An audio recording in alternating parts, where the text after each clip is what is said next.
All right, here we go. It's Tuesday again. I guess time flies when you're having fun and no job. Hey, listen. Normally you get to see that handsome devil Dell start the show, but this guy's putting in work at work. Poor dude, he's working like a double shift and he's doing all that good stuff. So you're dealing with my ass for the rest of the night. Let me bring in my distinguished guests. We're gonna go in the order as I see it. Dorf, look at that. Say hello, Dorf. Hello, Dorf. Mr. Kincaid, What's up? we have for the first time here coming up Josh, Decrepit Collector from IG. And we have How's it going? Ish. Oh, my man Ish. We're gonna have some other people joining later, but I thought Diddy was locked up. no, Diddy isn't Diddy locked up?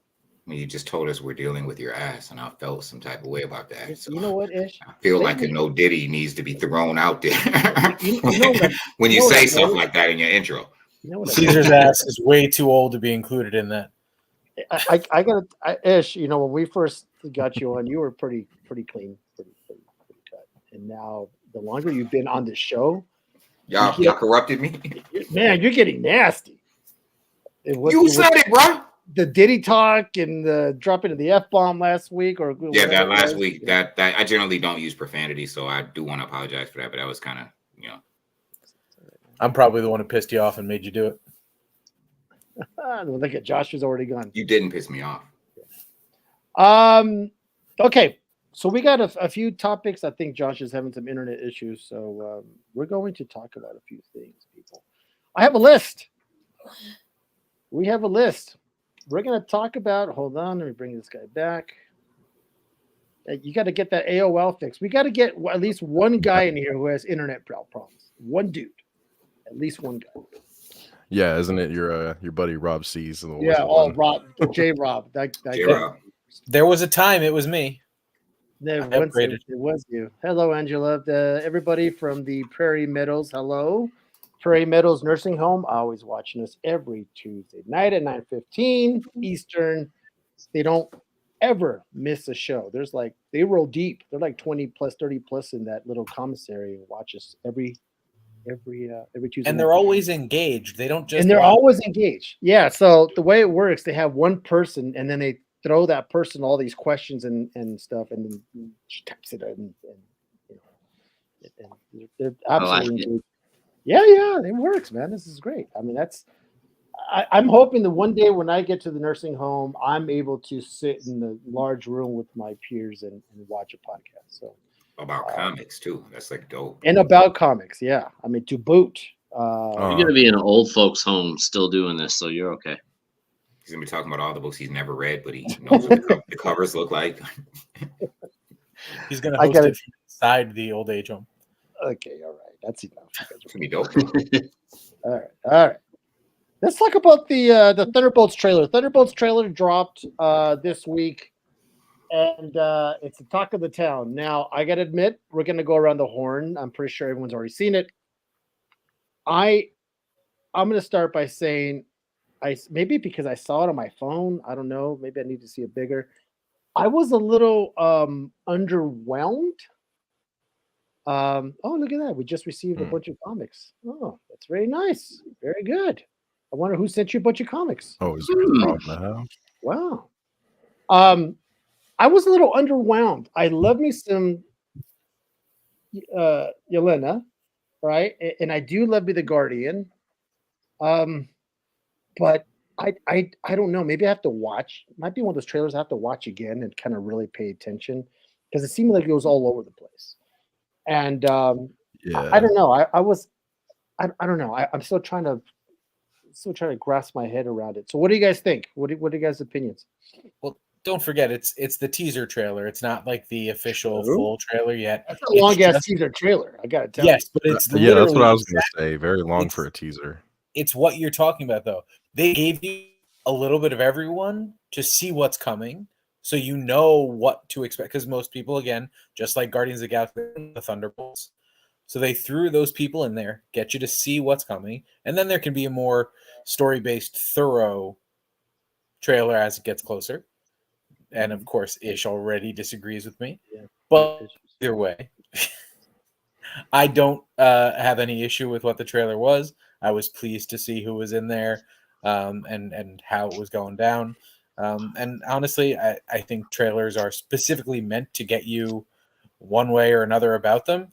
And as we mentioned earlier with the trailer that we saw recently, completely turned me off of something, and I still saw it anyway, and it ended up being better than I expected.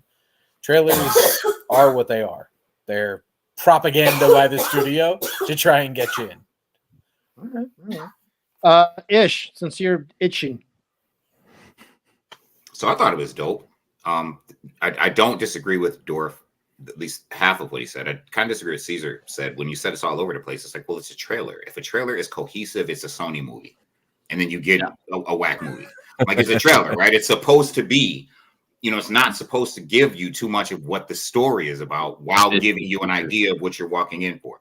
That having been said, what I got out of this trailer, first of all, I thought it was dope in a gritty, non-superhero Winter Soldier type of way, just like that kind of a movie. It made me care about Ghost made me think, oh, this Ghost character could be cool.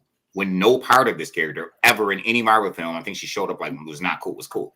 It made me think this Taskmaster character could be cool. I thought, okay, am I going to get this gritty, not the Avengers, right? And not even really the Thunderbolts. Am I going to get a bunch of Jason Bourne type characters doing Jason Bourne stuff in a superhero setting? And I'm around for it.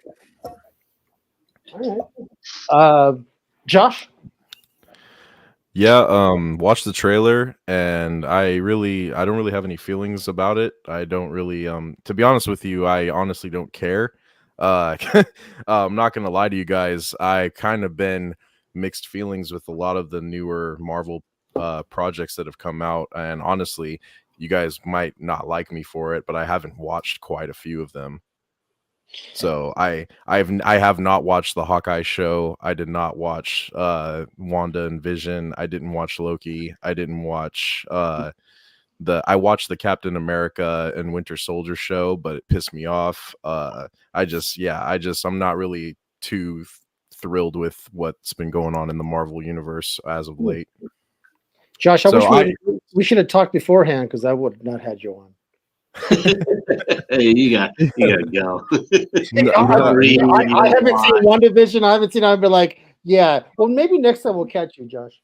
So no, I'm basically like caught up to speed because I watch YouTubers and they talk about it to give me the synopsis. So then I'm just like, yeah, it doesn't sound like for me. But yeah, I watched it and I don't really like too keen. I like the U.S. agent character that they did for the Captain America show. It's cool seeing him. It's always cool seeing Bucky. And yeah, I just have to watch it. I'll just have to watch it to find out, because I am going to watch the Captain America movie with Clarence from Cranbrook. I'm going to watch that, and I'm going to see if it's any good or not, and then I'll watch this Thunderbolts movie. I will give those a chance. Clarence has really good parents.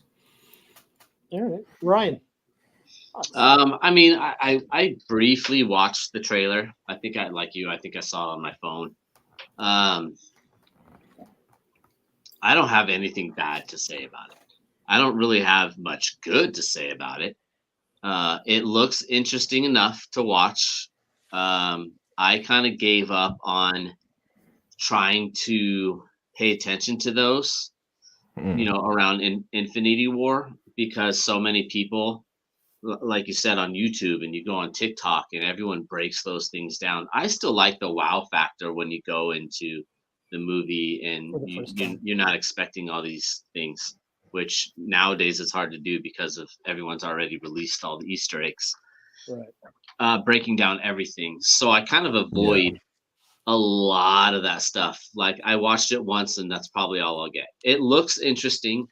It just doesn't have that. It didn't grab you. What's that? It didn't grab you. Yeah, nothing that I really gravitated to that I'm like, hell yeah, like that's gonna be dope. I know they introduced, they teased a couple characters on there, I love the Yelena character. I think that actress does a phenomenal job playing her. So that's one thing I'm really looking forward to is her interaction with those guys because we haven't seen that yet. Other than that, I'm just gonna go into it like I do most comic book movies and let's see what happens. So For people like us, you can't. There's not many things that you can really have like that. Like in the Captain America, the new Captain America coming out, when you saw Red Hulk for a second, like that was the thing. Yeah, That- that was that's the what wow. got That was the wow Right. moment. Yeah, that's the draw. Yeah. There's not one of those in every one of these movies.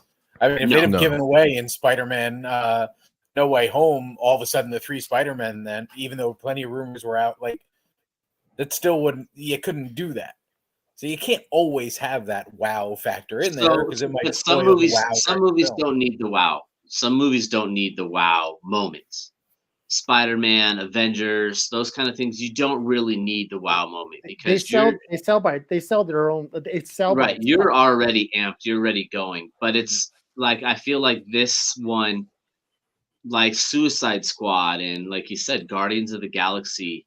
This is one of those underrated movies, like underrated characters that unless you're a comic book fan, you Yeah. don't really know who those people are.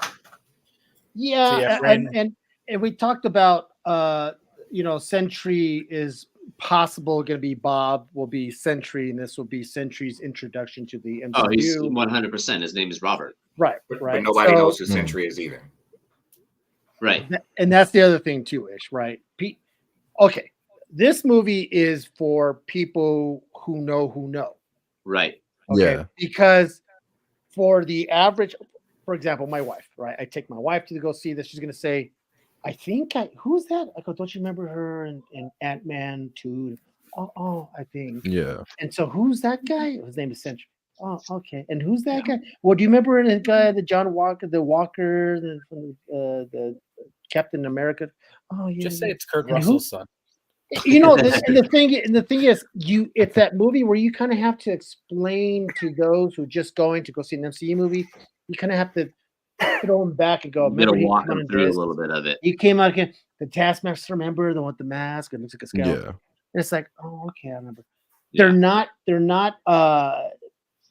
Maybe I am. It would be interesting to see how they do Sentry. God, I pray to Odin. It's not what they did to Warlock and Guardians, because everyone was pretty hyped up. Maybe not Ish, but everyone's pretty hyped up to go see Adam Warlock, and then Which is funny because I don't know why. you know what I think it was, and maybe you guys agree with me. Let me ask you guys. Maybe it was because it was a new character. No. For me, no. Adam Warlock is in the comics complete badass, right? Like he's this persona. But And this was a Warren. Guardians of the Galaxy movie. There's been nothing serious with the Guardians of the Galaxy. Like it's based on comedy. You knew from the get-go, like they are not going to bring in Adam Warlock being I mean, they turn a collector into a comedic character. right. Like Yeah, I already yeah. knew Oh, as soon as we got the Pretty- hint of Adam Warlock, I was like, okay, it's going to be cool to see him on screen, but it's not going to be what we're all thinking it's going to be. But let's be Yeah. honest, though, when he first came into the screen, we're like, all right, look at that. He's kind of a badass. He did what he did.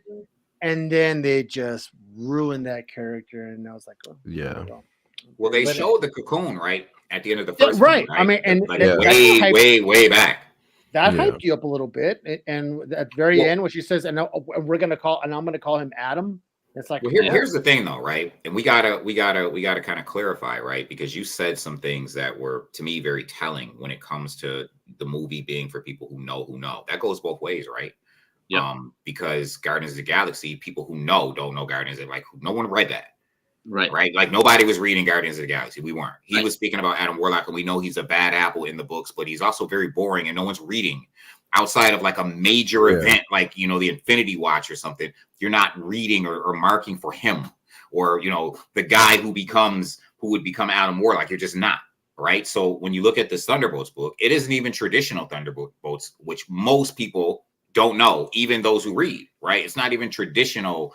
Baron Zemo pretends to be a good guy and gets a whole bunch and tricks a whole bunch of villains into doing good stuff for really a nefarious reason, right? Like it's not even that. So when you look at this, is it something that you have to explain to your significant other or the person who doesn't know, or are they going to just get to learn these characters? Nah, you just get to go. Right, like they did Guardians of the Galaxy. You know what I mean? Are they just going to get to watch it and just learn these characters and be like, okay, I get it. I don't need to have seen Ant-Man 2, which no one's seen, to know who Ghost is. I don't got to do that. You know what I mean? Are they going to? I think that's what it's going to be. Because you're getting a Century. And to be honest, outside of like the name, even hardcore comic fans don't really know. He has 2 series. Yeah. Total. Yeah, I was gonna say my only exposure to Sentry was when he ripped Carnage in half in New Avengers. And then the King in Black stuff. So it's like, it's not like he's this prevalent character because he's so OP. Excuse me, he's so OP. Yeah, and he's relatively weak and emo and really mental in his regular Bob state. Mm-hmm. You know what I mean? He's got 3 personalities. Bob is just really kind of a mentally weak. The Void is obviously the greatest villain in the history of villainy. And then, the Sentry, who's just so OP, he's got the power of 100 million suns. Come on, what do you do with that? Yeah, he's like God tier character. Yeah. So they just don't use him. I didn't even know when it's being released. Did they give a release date for the Thunderbolts? Or it was just like I think they just said beginning of early 2025. Yeah. No, Captain America is February. I think it's May for Thunderbolt. Or did I get those backwards? I think you're probably correct. You're probably correct. I gave up paying attention to that too once they started like delaying everything. But I think they're doing something because I'm looking at the types of movies that they're dropping, right? Like I think they're building to a mini boss, right? You get Captain America followed by Thunderbolts. I think they're building to, one of those little mini boss situations that they did in the first run with Avengers, you know what I mean? Yeah, I would love to think that. I would love there to. You go, March 2025. Thanks, J Rob. Okay, See, I like when J Rob's in the chat. I could actually understand him. Yeah, his internet doesn't jump off. His internet, his letters, his wording. That 10 minutes ago, bro. Yeah, he sent that 30 minutes ago. He just got it right now. That's funny. It was going through the webs. Yeah. So this is come on, Dal. Look, there you go. It's your favorite thing. What does Dal say? Batman's more iconic than Wonder Woman. I said what I said. You know what? I'm not going to argue that because I will say, Dal, it's incorrect. There's a little bit of Wonder Woman is they both. It's just incorrect. He just doesn't understand what iconic means. Batman is dope, but more iconic. I don't know. I think Wonder Woman is Superman's iconic. Superman. Superman is the most iconic. But the only superhero getting a star on the Walk of Fame. Say again. Batman's the only superhero getting on. Yeah, but when we were having this conversation, when I was talking about iconic and the definition of iconic, and I get it, right? We as comic hardcore fans in our comic bubble, we can argue all we want, but recognizability to people worldwide, like that WW, that S, are 2 of the most recognizable symbols worldwide historically. I mean, someone in Russia is not going to know the bat symbol, but some woman is going to know WW. I don't agree with that, but maybe not with the E in the back. I don't know the bat symbol. That's a good argument. That's a good argument though. So I think the bat symbol falls. Actually, I don't think the bat symbol became a prevalent thing until '89. I think the Flash symbol was more recognizable on T-shirts and what have you than the bat symbol was until Michael Keaton did the Batman. Hold on. You're right. Talking about pre-'89, you're talking about now. I'm talking about iconic, period. I'm talking historical. But historically, now the more recognizable one, it might have been back before '89 that it was. Well, you can't say historically and then now. That's like an oxymoron, right? It's historically. It's just now. Historically covers all time. I feel. Yes, historical is like all time, not just now. You know what I mean? Wait. So I'm not trying to gang. I was just saying. So we're I was like, wait a minute. Historically, now I like what you did there.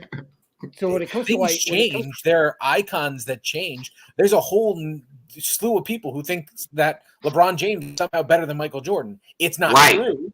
Right. It's not true, but it doesn't change the fact that. But I think you're missing what we're talking about iconic, right? Because we're not saying Batman isn't iconic.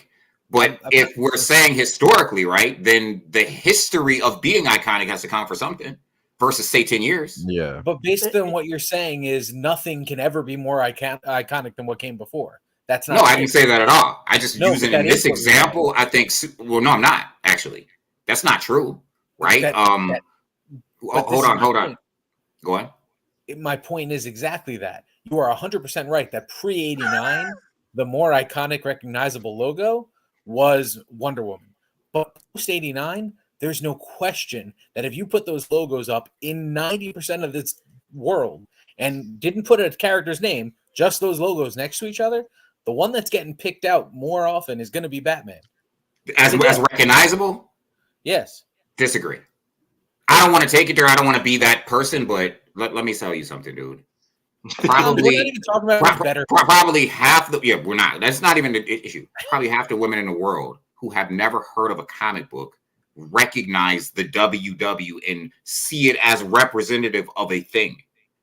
Period. And they've never heard of a comic book. That is true. Never even known that Wonder Woman was a comic character. And just see that WW and see that it represents something. Whether we agree with that thing or not. The first thing they're going to say is how are you defending that?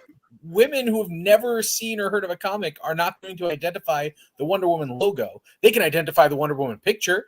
They can identify Gal Gadot's picture in the costume. We're not talking about Gal Gadot. We're talking about the WW and what they have made it represent throughout history. For people who've never even picked up, it's just what it is. You see it on military coats with women with buzz cuts who have never read a Wonder Woman book. That are marching in Dockers. Come on, man. You know what I'm talking about. And they've never read a Wonder Woman book. They've never seen Linda Carter as Wonder Woman. And that WW means something. It's actually grown beyond the medium. It actually represents something else. And that's what I'm talking about. As does the S. I agree because the WW represents the strong female person. It just does. And the bat symbol does not represent strong bats or people who want to jump around in underoos and like they don't represent the SOCOM Navy SEALs of the world. It just doesn't. Yeah. We were talking about a more iconic logo identifying the character. Now you're talking about meaning something else. To identify. I'm talking about what it means to be iconic. No. But you're still talking about that how that logo means something else now. Because it's iconic. It transcends what its medium. But then that's not the Wonder Woman logo. That's a logo that is identified as something else now. You're using like this. But it's the Wonder Woman logo. It's actually the Wonder Woman logo. That's 100% true as to what it was. But you're talking about how it means. What it is. What it is. It is the Wonder Woman logo. But you're talking about it meaning something else. No, I'm talking about it being more iconic than what it does mean something. We're not going to go off on a tangent with this, but let's look at this for a second. Do you know what the swastika is? I know what it has represented throughout history to include what it represented to Nazis. So it was not a hate everyone except for us until the Nazis took it. But now it is 100% recognizable as this is the symbol of hatred and screw everyone else who is not like me. Mm-hmm. So what I'm saying to you is that is an incredibly iconic logo, but it's not meaning now what it initially was intended to. And that's kind of what you're saying about Wonder Woman. So what did Wonder Woman's logo initially intend? It was that woman, that character. That was what the logo Wonder Woman. Right. But you're saying that now it's people who don't know what Wonder Woman is, who don't know what the comic is. They do it because they think of strong female. Which is Wonder Woman. But a strong female doesn't have to be Wonder Woman. Rosa Parks. No, it doesn't have to be Wonder Woman, but it happens to be Wonder Woman.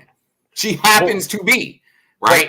So when you take your swastika conversation, right? It's not like there is a it's not like when you take the Asian intention or the Indian intention behind the swastika. It's not like saying that there is a comparable or even a coincidental link. It's totally completely different. However, the Wonder Woman logo that has been adopted because of what Wonder Woman represents. It's not coincidental. It also happens to be that she is a strong woman. Yeah, like how you said Batman doesn't represent like the SEAL Team 6 motherfuckers, but the Punisher symbol does. Like they'll throw the Punisher symbol on the Humvees. Like I have family in the military, and they have patches of that shit, spray painted on their guns, all that shit. Like, I've seen it. And they don't know. They do not know that it is a comic character. Oh, no, some of them do, but yeah, it transcended like that level of no question. Badassery. I'm not arguing that at all. So veneration and recognizability contributes to being iconic. Even if you don't know why, you recognize it or you venerate it. Yeah. Yeah. Interesting. See, I think Batman is dope. He's on the Mount Rushmore. Ooh, you know what I mean? He's definitely on the Mount Rushmore. Say again? Which Mount Rushmore? All comic book characters of all time? The greatest comic character of all time. I think he's on the Mount Rushmore. He has to be. I think he's the antithesis of Superman. He's the only true non-copy of Superman. So they're the extremes of being a superhero.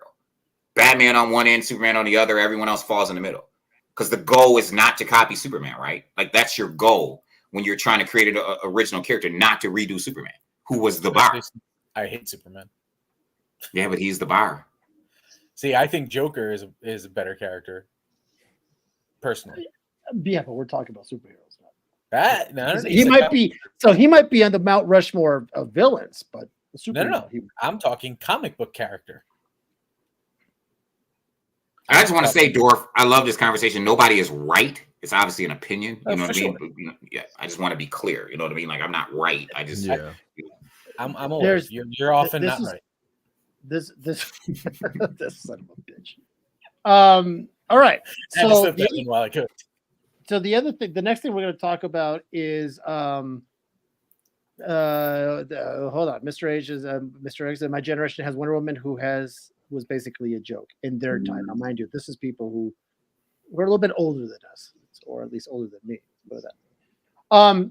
The other thing I want to talk about is that the next thing we want to talk about is they introduced they casted the new Hal Jordan, right? So in case you guys are wondering, here we go. We're going to show you guys the new Hal Jordan. Yes. In case you guys are wondering, because there's people out there going, I don't know, that guy looks familiar. Has that actually been confirmed by it is confirmed, yeah. Okay. Mm-hmm. And here we go. This is I already know the name, but I was waiting for him to post it. So this is everyone's new Hal Jordan, which actually I'm all right with that. I could see that. You know, I'm not mad at that. Dorf, since you're a Green Lantern fool, kick him off. Oh, that's right. Let me kick him off. Go ahead, Dorf. Not only am I okay, and you're gone. All right. So, anyways, we're going to talk about. Not only am I a Green Lantern fool, I am also a Hal Jordan specifically fool. He is my favorite of all Green Lanterns. Always has been. Always will be. So I have no issue with this. Again, if we're talking that he is at this point a seasoned Green Lantern who is working with other young Green Lanterns, because when Hal Jordan became the Green Lantern, he was this cocky, brash fighter pilot who just thought kind of the world of himself. But as he got older and was taken through the ringer and just he became a darker, grittier, we're all kind of doomed anyway. I'll throw my life out there and whatever if it's going to help everyone else. And that I could see him knocking that out of the park. So if that's the way that they're taking the role and it's going to be him as more of a seasoned veteran Lantern, which I assume based on the casting that's what they're doing. I think that's what they said. Yeah. I think it'd be a great fit. All right. Well, but the rest of you guys like this casting or you just don't care? You think it's all right? I like the actor. Go on. I'm hesitant the same thing because I see Green Lantern like that first I'm very Green Lantern. We got J Rob in here. Yeah, we got J Rob. I wasn't happy. I wasn't happy about. I wasn't happy about the Guy Gardner casting, so I just got to see how it goes. I'm going there next, Josh. How about you, Ish? I'm glad he said Guy Gardner because I thought Hal Jordan was the one with the mullet, but that's Guy Gardner, right? Okay, so that was good. That's what I was going to ask. Guy Gardner has like a bowl cut. Yeah, the bowl cut deal. Yeah, that okay. Really weird. So here's my thing. When I saw this casting, I think I'm familiar with this actor. I think I've seen him and stuff. He looks familiar to me. I just can't pinpoint what I've seen him in. But when I saw this casting, Godzilla. Okay, he's been in a lot of comedies. So when I saw this casting, the first thing I thought is this. It reminded me. It made me think that the production quality of this thing is going to be like Quantum Leap.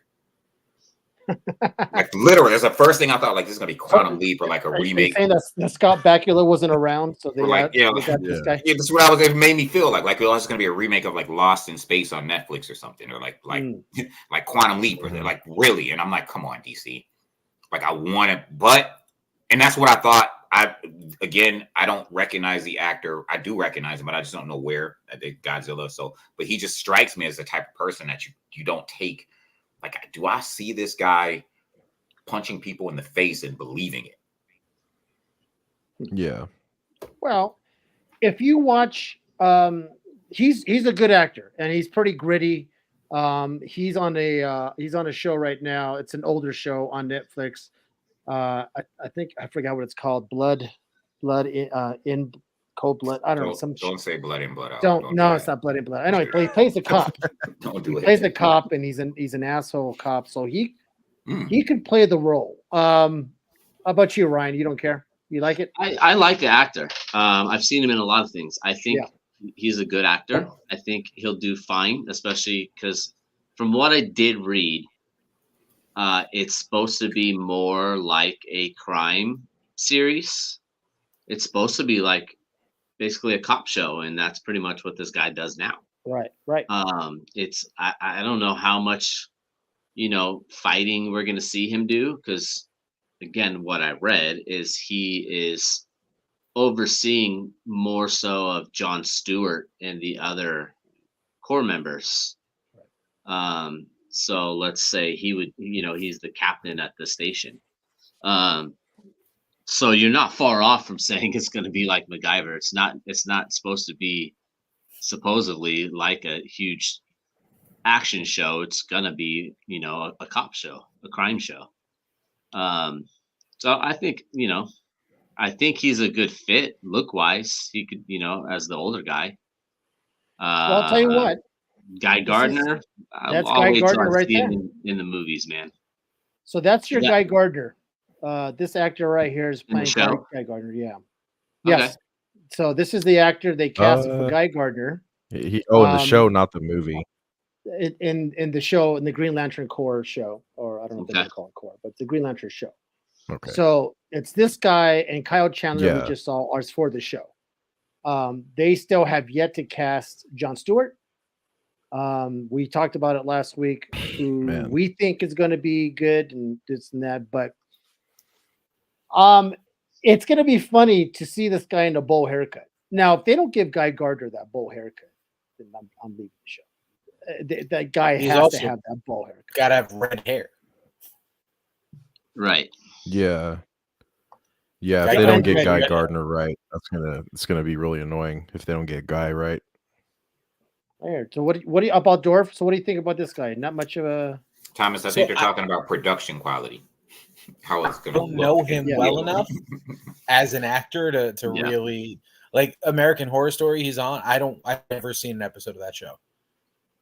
So I can't speak to him and how he'll be. I think that like the chiseled chin and whatever, I mean, it could work, but I got to see him looking like a guy before I can really say it, not to mention having no interest of his body, no information from his actual body of work and how he's done that. He's going to be horrible or he's going to be great. He's going to be one of those or possibly in the middle. That's the information I have right now. So Dorf, you're the Green Lantern expert. Yes. I love Green Lantern. I know most of them. I don't know the backgrounds of all of them. From what I remember of Guy Gardner, I know his look very well. I think they kind of failed that a little bit with Nathan Fillion. They needed the red or the orange hair instead of the blonde hair. Is he still a smartass in the comics? Is he just a dick? He is incredibly conceited. Oh yeah. So see thinks, that's what I thought. I think he thinks Nathan the world of Fillion can himself. play that role great, but he doesn't look the part. Now this guy doesn't look the part, so hopefully he can play the part better. Right. So Thomas, we're not talking about a film. We're talking about a television series. And if you're thinking that there are television series with low production qualities or don't look like they suck, that they don't exist anymore, you're just wrong, because they do. There are plenty of them that don't make it because the production quality and the way it just sucks. And that's what we're talking about. So yeah. I just wanted to say really quick, Dorf, I kind of take my cue from you when it comes to this Green Lantern stuff. If it's a person, could you put that guy back up on the screen really quick, Sure. Caesar? If you're saying that he doesn't strike you as Green Lantern, I'm kind of leaning that way. I will say, from what I know of Guy Gardner, like Ryan said, right? Like Guy Gardner is like supposed to be a dick.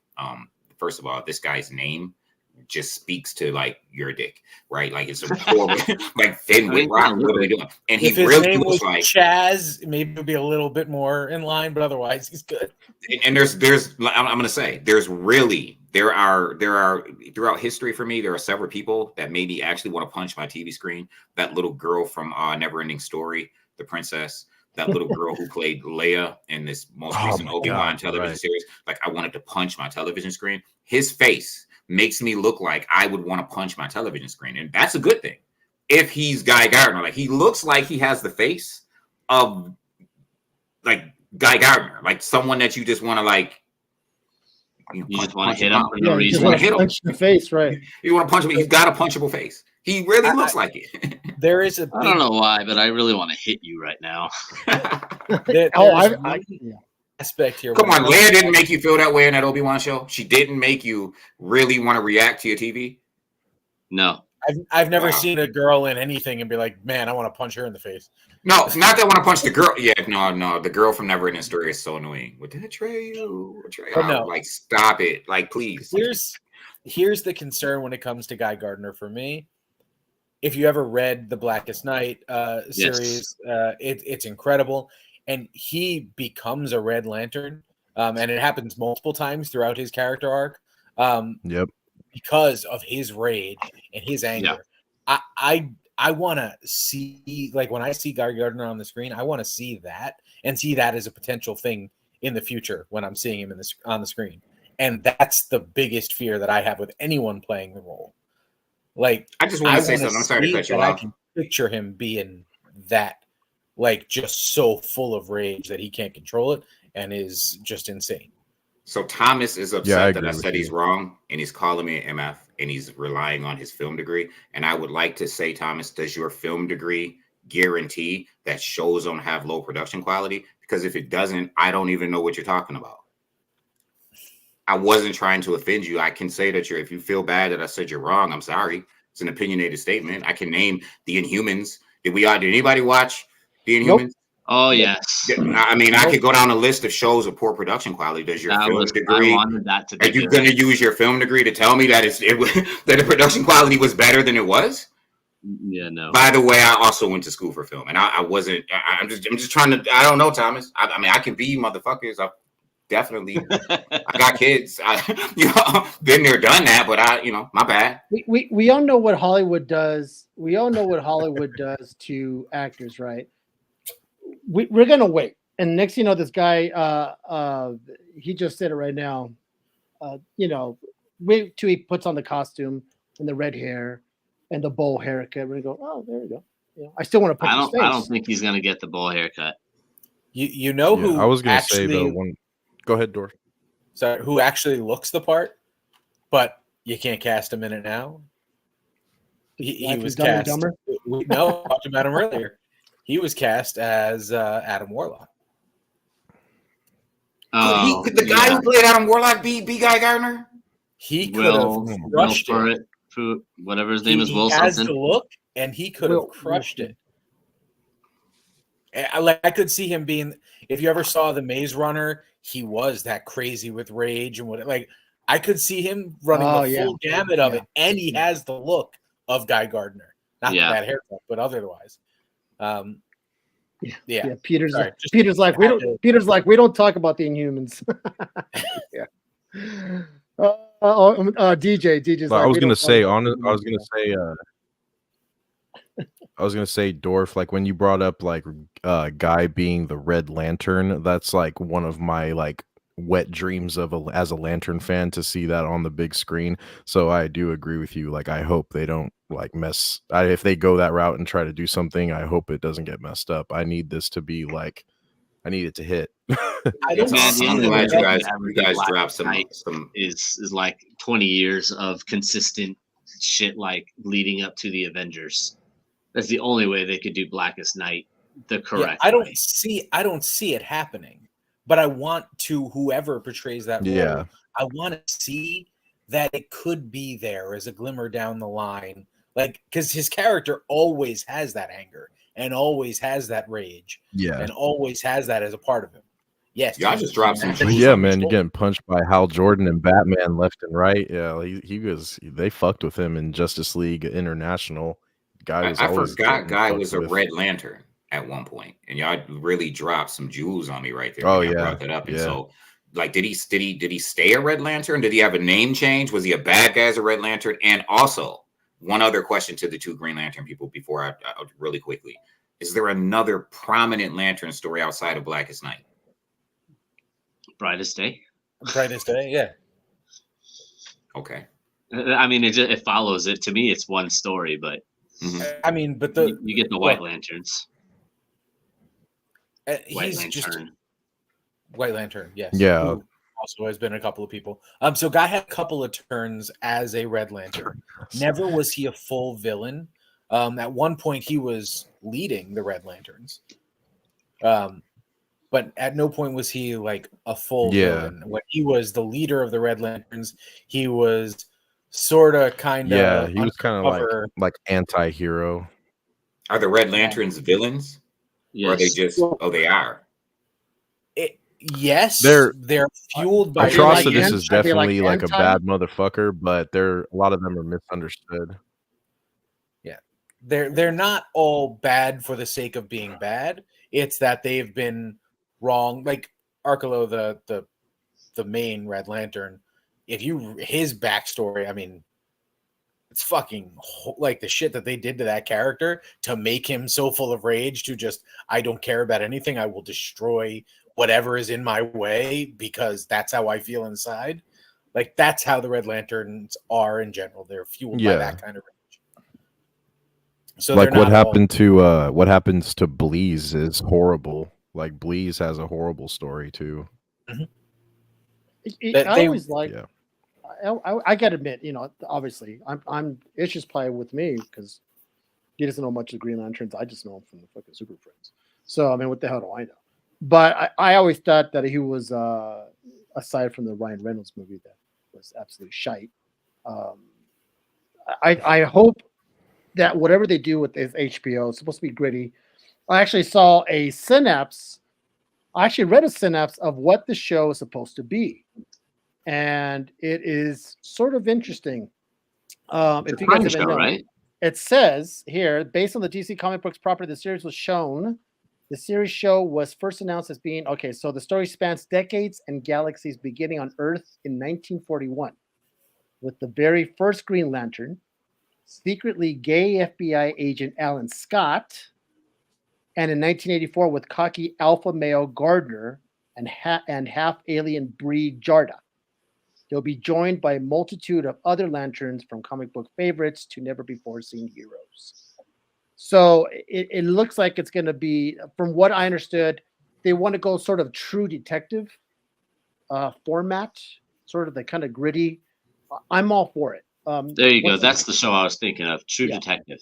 I'm all for it. I'm all for a good, solid, well-written, well-acted show. I like that. Yeah, I was about to point that out. Kilowog is a big one for me too.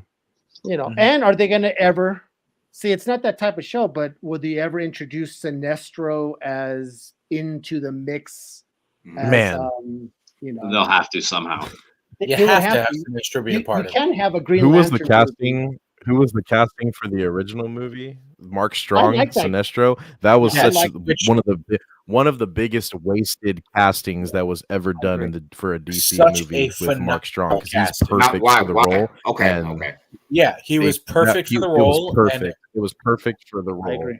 And then they just wasted him. I mean, to be honest, I still think that Ryan Reynolds was great for the role if it had been written right. Which Lantern was Ryan Reynolds? Green. Hal Jordan. Hal. He Which was Lantern Hal. was Lantern was Jack Black? Jack Black was a Lantern? What?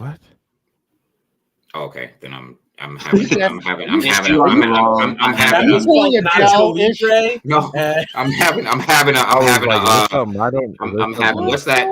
a Mandela effect moment. I keep having this idea that Jack Black was cast like as a parody Lantern or something. No, maybe he did a Saturday Night Live skit that I'm not aware of. But the other, back to your question about the Green Lanterns, the first Green Lantern series that I read that got me hooked and when that was it for me was the tail end of Hal Jordan's run when he goes nuts and because Coast City was destroyed and goes nuts and kills a bunch of lanterns. So that run, issue 47 through 51, and the introduction of Kyle Rayner as the new Green Lantern of Earth. I like that run was phenomenal. And if you can go back and read that's what hooked me. Is Parallax the one of the series where he's holding all the rings in the cover? Yes. So yes. Now who is Parallax? Parallax is so there's the original iteration was when Hal Jordan lost his mind because Coast City was destroyed while he was off Earth. It was they destroyed his city, including the love of his life and his brother and the rest of his family. Like everything was gone, and he just lost his mind. And because of it, he went after all the other Green Lanterns and killed a ton of them. And yes, issue 49 is the one where he's wearing a bunch of the rings. He becomes Parallax, but later when Hal Jordan is redeemed and whatever, that's when they introduce the idea of the other colors in the spectrum and the other entities. And then Parallax is actually the yellow fear entity, which is where the yellow power rings come from. And that's Parallax. So that shifted later on when you needed to have a bigger scope and also kind of a way that you can justifiably redeem Hal Jordan after what he did. Other than the fact that he killed himself to save the planet, but that's a whole separate storyline. This is probably the most Green Lantern talk I thought we would ever have on this show. So. Listen, I love it because Green Lantern has and I just wanted to point out fans. And since you mentioned it, this is my phone case. Yeah. Oh, that's your phone case. Cool. Yep. I had a custom made. Iconic cover. Love that cover. It is. That's a Neo Adams cover, I think. 100%. I was gonna say too, like it was only kind of scathed over. And it was only kind of scathed over, but yeah, Kyle Rayner doesn't get the love that he should. And that's the other Kyle thing. Rayner is still my second favorite artist of all time. Like, will they bring him onto the show? I mean, they could go so many avenues, so many ways and directions they could do on the show. So we shall see, as they keep saying, right? It's interesting because that's the one comic book. I'm sorry to cut you off, Caesar. I just have to say it's the one comic where you have several different main characters in the role, and all of the main characters are popular with a group or another, or accepted by a group or another. It's like the one comic where there's like 4 different main characters, and they're all like, there's loyal fans for all of them. Yeah, it is. Oh yeah, for sure. It is. Yeah, there's people. You're right. There's people who are like, Guy Gardner's my favorite. All right, Reiner is my favorite. Hal Jordan's my favorite. Oh, my favorite. It's kind of cool, to be honest, because that's what's even more cool is what makes them their favorite, right? Is it their personality? What there's got to be something. In other words, why do you guys like one more than the other? Is it because of why? What? Help me understand. So first, to answer Richie, it was Mongol and Cyborg Superman together that destroyed Coast City. But for me, it was, again, the introduction to Hal in that light, and then going back and reading his backstory, where he came from, and that cockiness and that brashness that he had, and how full of himself he was, and then how he changed and how he became that weathered, gritty guy who's been through the ringer, and how he views and values everything and the importance of it, and his role in protecting everyone. That's why he is for me. But Kyle Rayner has always been my second favorite, because I am not an artistic person in regards to like art like Ryan does. I can't do that at all. And the fact that he can, and what he envisions and what he wills to being, like, that's the craziest shit in the world that I could never in my life try to imagine and make happen. So the idea that he could do that and has such a greater realm of possibilities than the others. So that's why they're my top two. So before we move on to the next, well, we're going to end it by, let's see how it just looks like everything else. We're going to see how it comes out, and we're just going to form our own opinion when we actually sit down and watch. We're going to go from there. But I'm not hip with what Dale here is saying, that what's everyone's thoughts on the absolute series for DC? I'm not hip. I'm out of the loop. Man, I've seen character designs for it. I picked up some of the issues. I haven't read any of it yet, so I don't have an opinion on that. The reason I love it is because with the drop of the two new things they're doing with DC, one's Absolute and the other one, I can't remember what they're calling it. They drop certain things that are great for artists to do exclusives with. That's interesting. Other than that, no idea. Interesting. Your perception on this from an artist's point of view. It's your perspective is interesting. Well, because as a collector, as a reader, most people automatically start going, here goes another relaunch, here goes another new design, here goes more number ones, and all the negativity comes out. Right. The positive thing that I see out of it is legitimately DC is giving artists the opportunity to be able to afford to produce their very own exclusives for this entire run. Interesting. Okay. So I guess to drop some info for those who don't know, I know Caesar says you don't know it all. I can't remember who's spearheading it. It's between the two, I always getting confused. It's either Zdarsky or Snyder. I think it's Scott Snyder. Snyder. It's Snyder. The lineup or the initiative is called All In, right? So that's what it is. All In. DC All In. It's not a reboot. It's not a reboot in this traditional sense of every few years DC just reboots their whole. Right. It's a answer, as Peter said, to Marvel's Ultimate Universe. So Scott Snyder has 5 years. He has his own little creative circle of people, and they are going to be writing these stories outside of the current DC Universe continuity.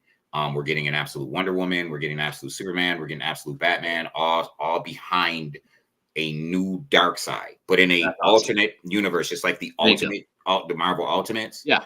And the plan is, as Scott Snyder has said, is that this is separate from the current DC universe, but at some point they intend to cross the two over into some major story arc, which DC always does, which is probably going to reboot everything. And, this DC's continuity issues are so screwed that, every other year. But I guess, DC and Marvel, they just kind of borrow from each other over and over. Agreed. And this is DC's answer to Marvel's Ultimate, which is really successful right now. Yeah. You know what I mean? So Jonathan Hickman, he's spearheading it. We take Scott Snyder, who's like everything Scott, most of the stuff Scott writes is just great, right? Like he's writing for IDW, he's writing for Dark Horse, he's writing for Image, he's writing, DC, he just writes great stuff. So he's the guy spearheading All In, and he's got a bunch of creators under his umbrella.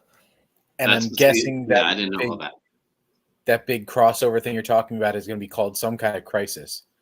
You're right. Right. Absolute crisis. Absolute crisis. I'll put money on it. Crisis. You are absolutely right. Crisis All In. But listen, we saw that everyone was dissing and feeling some type of way about the Batman logo too. We saw him take it off his chest and Use it as an turn it into an axe and get to hacking away at people. Yeah. Thought that was really dope. Yeah. I said I've You seen thought bits so? and things. I love the liked it. fact that it's a different universe that makes even more sense. So now I can get a little more excited about the covers that I am doing for it. You know how close I was. Green Lantern? Maybe. You I know just how. want to see Superman snap people's necks. No, that'd be great. Isn't that Red Sun? No. No, that's this. Wow. That's this. This is Superman was not taken into a Yeah. loving home. See, I always Yeah. what is it the new 52 was the storyline where I always loved that storyline of Batman's parents never really died, right? It was the son who died, Bruce who died, and then the dad. Oh, no, that's Flashpoint. Flashpoint. Thomas Wayne, right? He became Yeah, that was Flashpoint. Thomas Wayne became Flashpoint. Batman, and Martha became the Joker. Yeah. And something Yeah. about that concept is mind blowing, so cool. I don't know why. It's just like wow. It's a good one. It's a good one. That's Yeah. great. And I also like the idea of Superman landing in Russia, and that whole thing and what they used.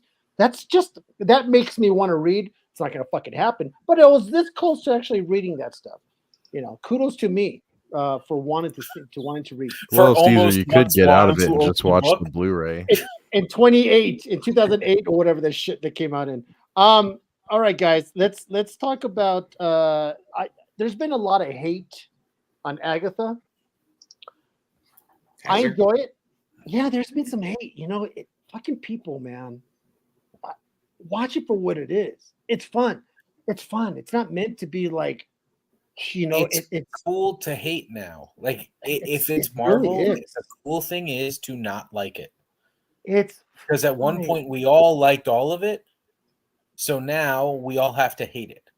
Yeah, but then you have the retrospect non-haters who were so cool hating it for the first 6 months to a year, and then a year later, like, well, yeah. Now all of a sudden you're typing in the fan groups. It wasn't that bad. It wasn't that bad. I didn't think the Marvels was the worst, but it wasn't the, you know what I mean? But it's weird. So, Marvel is pretty bad. No, not Marvel. so have you guys all seen Marvel. this episode? Have you guys seen it already? I haven't seen any of it. I'm gonna wait till it's over. I'm seeing 1 and 2. The third one comes out Wednesday, I think. Yeah, only the first two are out so Only the far. first two I are watched them both. It's I fun. enjoyed. It's fine. I Yeah. enjoyed it. I like Catherine Hahn. She's funny. She's quick. What- She's likable.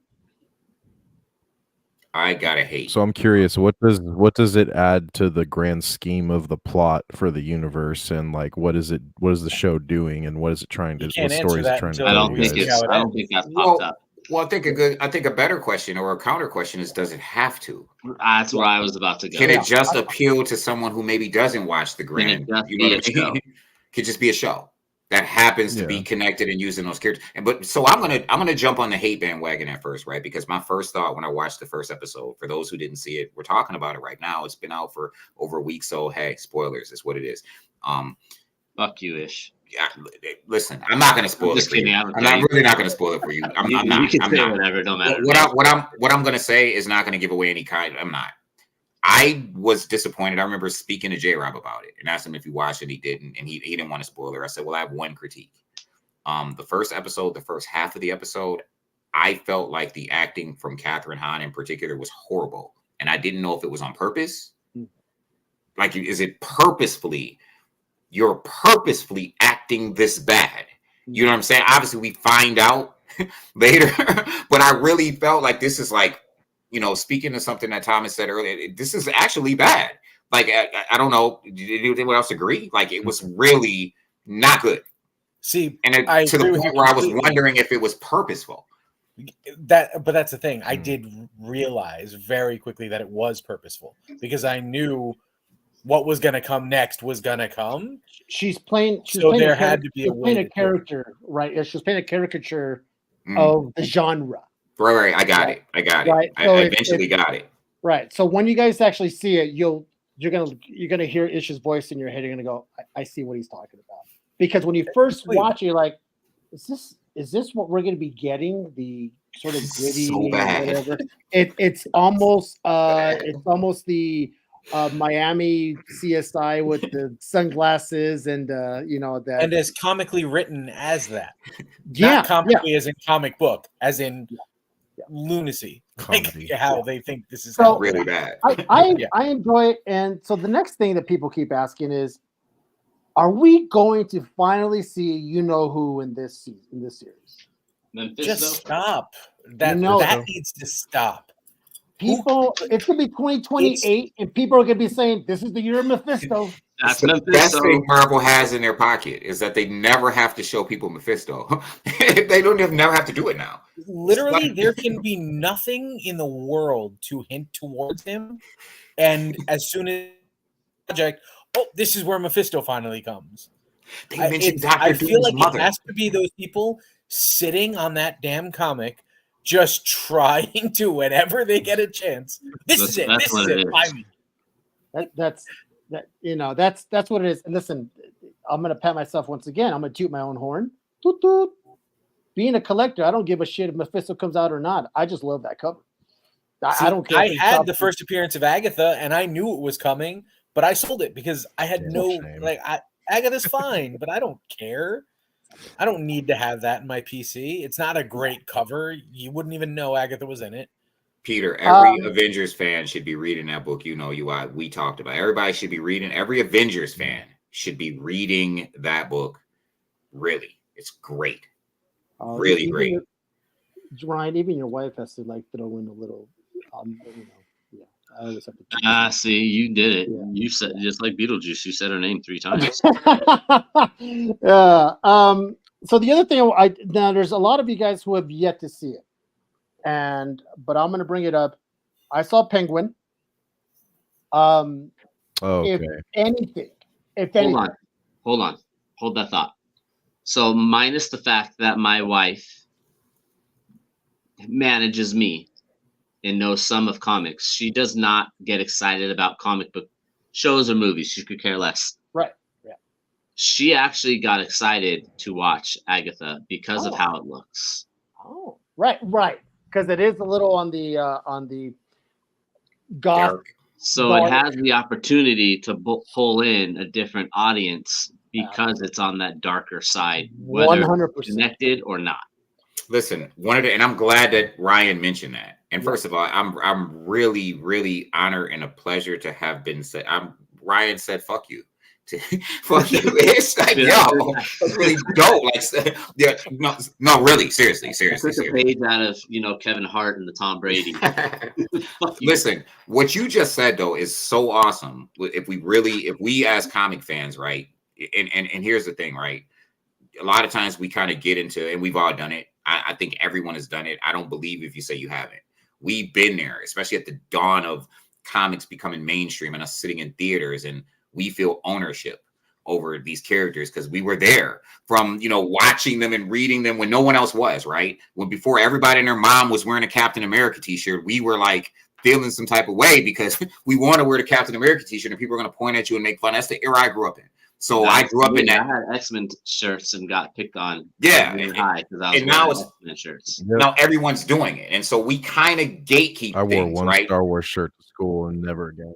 Yeah, like as fanboys, right? We get into this realm where we can gatekeep things, and we can be like, "Oh, you didn't read the comic. That's not what this person would have done." Or you find yourself in the theater telling your wife or your best friend, "He would have really done this, or he would have done that." And so, if we get out of that mindset, it's really awesome that there are a bunch of women and children who love Miles Morales specifically because they saw Enter the Spider-Verse and they never read an Ultimate Spider-Man comic book, or, a bunch of people who like the fact that Agatha is on some level this, comedic, but also dark horror that I don't have to pick up a comic book because I'm not going to find Agatha unless I get some old school Fantastic Four. And the reason why I say that is because it allows us as fanboys to watch the medium that we love grow, and we get to see more of these things on television, and we get to see more product and more merchandise and things that we like, and we get to kind of embrace it. Yeah, we was there first, but hey, we got it. So for me, it's like,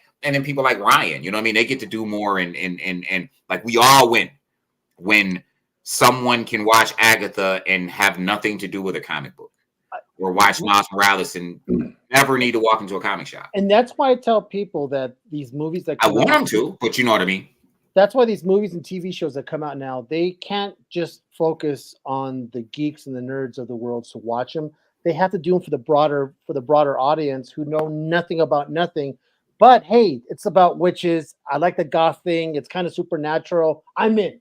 And none of anything the movies supernatural. focused on me. None of them. I quit all of them. If I couldn't suspend my disbelief and say, okay, this isn't the comic book, my middle finger to every one of them. Right. Yeah. You know what I mean? Like all of them, because none of them are comic accurate. You're right. For the most part, yeah, they wouldn't because they Like that wasn't Civil War. That wasn't Infinity. That wasn't the Infinity Set. Like none of that was comic accurate. Thomas, it's But not it was that I great. can't. It's not that I can't read, Thomas. It's just that I don't want to read. So it's two different things. I can read, obviously. I'll say he But read your comment. I read your comment, so I just don't want to read comics because I just He don't. collects art. I collect Except for art. mine. I collect Except for history, mine.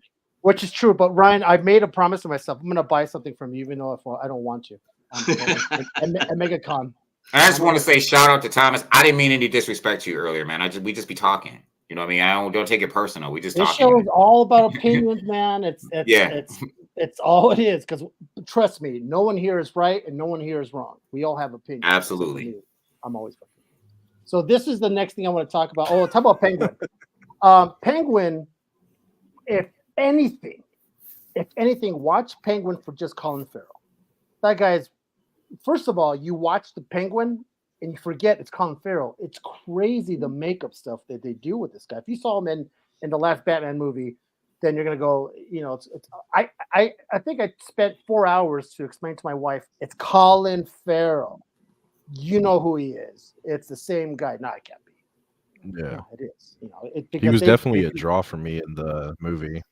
It's great. I mean, I like it. It's gritty. It's an hour and 4 minutes. I mean, it's each show is like a little mini movie. I will say, if anybody hopes that there's a season 2, then they better hope that season 1 pulls in so much money that they can bribe Colin Farrell to do it again, because he already said he don't want to ever wear that suit again. I don't blame him. That thing looks like it's heavier than shit. And if you ever wonder why they call him the Penguin, if you watch the episode, you'll see it's not because he looks like one. It's not Danny DeVito with the claws and because he has a club foot and he waddles when he walks. I mean, he literally waddles like a penguin. So that's probably the reason why they call him the Penguin. Other than that, good show. Go watch it and just form your own opinion. Don't listen to anybody else. Just go. Dorf, just give it a try. I know you didn't like the Batman movie. I'm going to. I'm not running. There's nothing driving me to do it right now. There's plenty of other things for me to catch up on. I never got to watch Mayor of Kingstown. I'm probably going to start doing that next. Yeah. So I want to say Dorf did mention last week that he was in favor of Colin Farrell. You did mention that Colin Farrell was the only reason why Daredevil was good. So I know that you intend to watch it. No, he was the only good thing about Daredevil, not the only good thing. The only good thing about Daredevil. I thought King was okay. Oh yeah, his bullseye. I didn't mind that bullseye. Jesus, I mean, it's the first time we ever got bullseye in the silver screen. Caesar, you're not hearing us. We said he was good. Oh no, because I thought you said you didn't like him earlier. No. What I said was he was the only good thing about the movie, not the only reason the movie was good. The movie was not good. That was what I wanted to make sure was clear. The movie was crap. He was good, and yes, Michael Clark Duncan wasn't bad. I just got to say really quick. I think Thomas and I are debating. Thomas, I just don't agree. You mean to tell me that because we're talking about TV shows that we can't speak about production quality because we don't have a degree or we're not producers? That's just not a true statement, bro. I can't talk about comic art because I definitely have no credibility in that. But I can still give my opinion on comic art. I'm 100% I can still give my opinion. I've never written a comic. I definitely know who does. I can't comment. I could definitely say within my own right, if I see I can talk about it. If I see some bad art, I can say that's some pretty shitty art. Right. If I see some production quality that I think is pretty shitty, I can say that I think my opinion could be wrong, but I can talk about it. And it's not out of place when we're talking about, a television. It's like saying because I didn't write the script when I happen to have a degree in English and be a writer, it's like saying because I didn't write the script, I can't talk about the writing. I can. Or because I'm not an actor, I can't talk about the acting. This is just, I get what you're saying, Thomas, but we have to agree to disagree. I think that's establishing some sort of proprietorship. It's like when it's literally like when an orthopedic surgeon says, well, you can't tell me about heart problems. I'm a doctor. So you don't do heart surgeries. You fix broken fingers. Like, come on. You know what I mean? I get what you're saying. You have a degree in production or what have you. I get it. But that doesn't mean that I can't have an opinion on, I'm like, it's not out of place that I can't have an opinion on production quality. It may not be the correct opinion, but I can have one. Here's the basic rundown there. As someone who has a degree in production, whatever, you know that there's budgets. And sometimes the things you would like to do, especially when it comes to the comic universe, you don't have the budget to do that. So you try your best within your budget. You have producers who do their best to produce a way to make it happen within the budget that you have. And sometimes it just does not come out well. That's whether it be a comic book show, whether it comes something else. Sometimes you just don't have the means to give it the quality that it deserves. But that doesn't mean the production quality of the Captain America movie from the 80s. I mean, it was absolute crap. But that's what they had available at the time, and they did the best that they could. We can compare. I can compare Ryan Kincaid's art to a 3-year-old's art, and I can compare and say, this is better, and this isn't. This looks like it was done by someone who was 3 or someone who was blind. Right now, come on. No, I'm not insulting. I'm just saying, like, I can compare. I would wait for him to tell me the 3-year-old was better. I know I'm just saying, we can make a comparison, which is what we did with MacGyver. Right, we took an 80s show and compared it and made a comparison to kind of get an idea of what we thought the production quality might be. It was not a fact; it was just kind of an opinion. Because Thomas, you are more informed, and we are not so informed. So we have to snatch things from like the 80s and other TV shows to make comparisons. We got to do that. Sorry, you're bringing up MacGyver again. Richard Dean Anderson, Stargate SG-1, loved the series. Terrible production quality. Terrible. But that doesn't mean the series wasn't really enjoyable and whatever. But the production quality was bad. Terrible. Really bad. I tell you what my opinion is. My opinion is not to read. So you know what we're gonna do next? We're gonna talk about a topic I wanted to bring up in the green room, and Ryan has some stuff to it, and this is always a fun topic because all the boys and girls in the comments like to bring their stuff. So, as a child, we all grew up on Saturday morning cartoons, and we also grew up on coming home from school and throwing your book bags. And before you start your homework, you grab yourself a snack, sit down in front of the TV, and you start watching your cartoons. And as soon as the news came on, it was done. That was outside it. To play. It was go outside or do it or start your homework or whatever it is. Whenever it started getting serious adult talk, it was like, okay, I'm out, right? What was, and this is a funny thing because I mentioned in the background, because I am the oldest, the eldest, and the wisest of this group. Well, you're the oldest. Yeah, all right, you sons of bitches. Quiet down.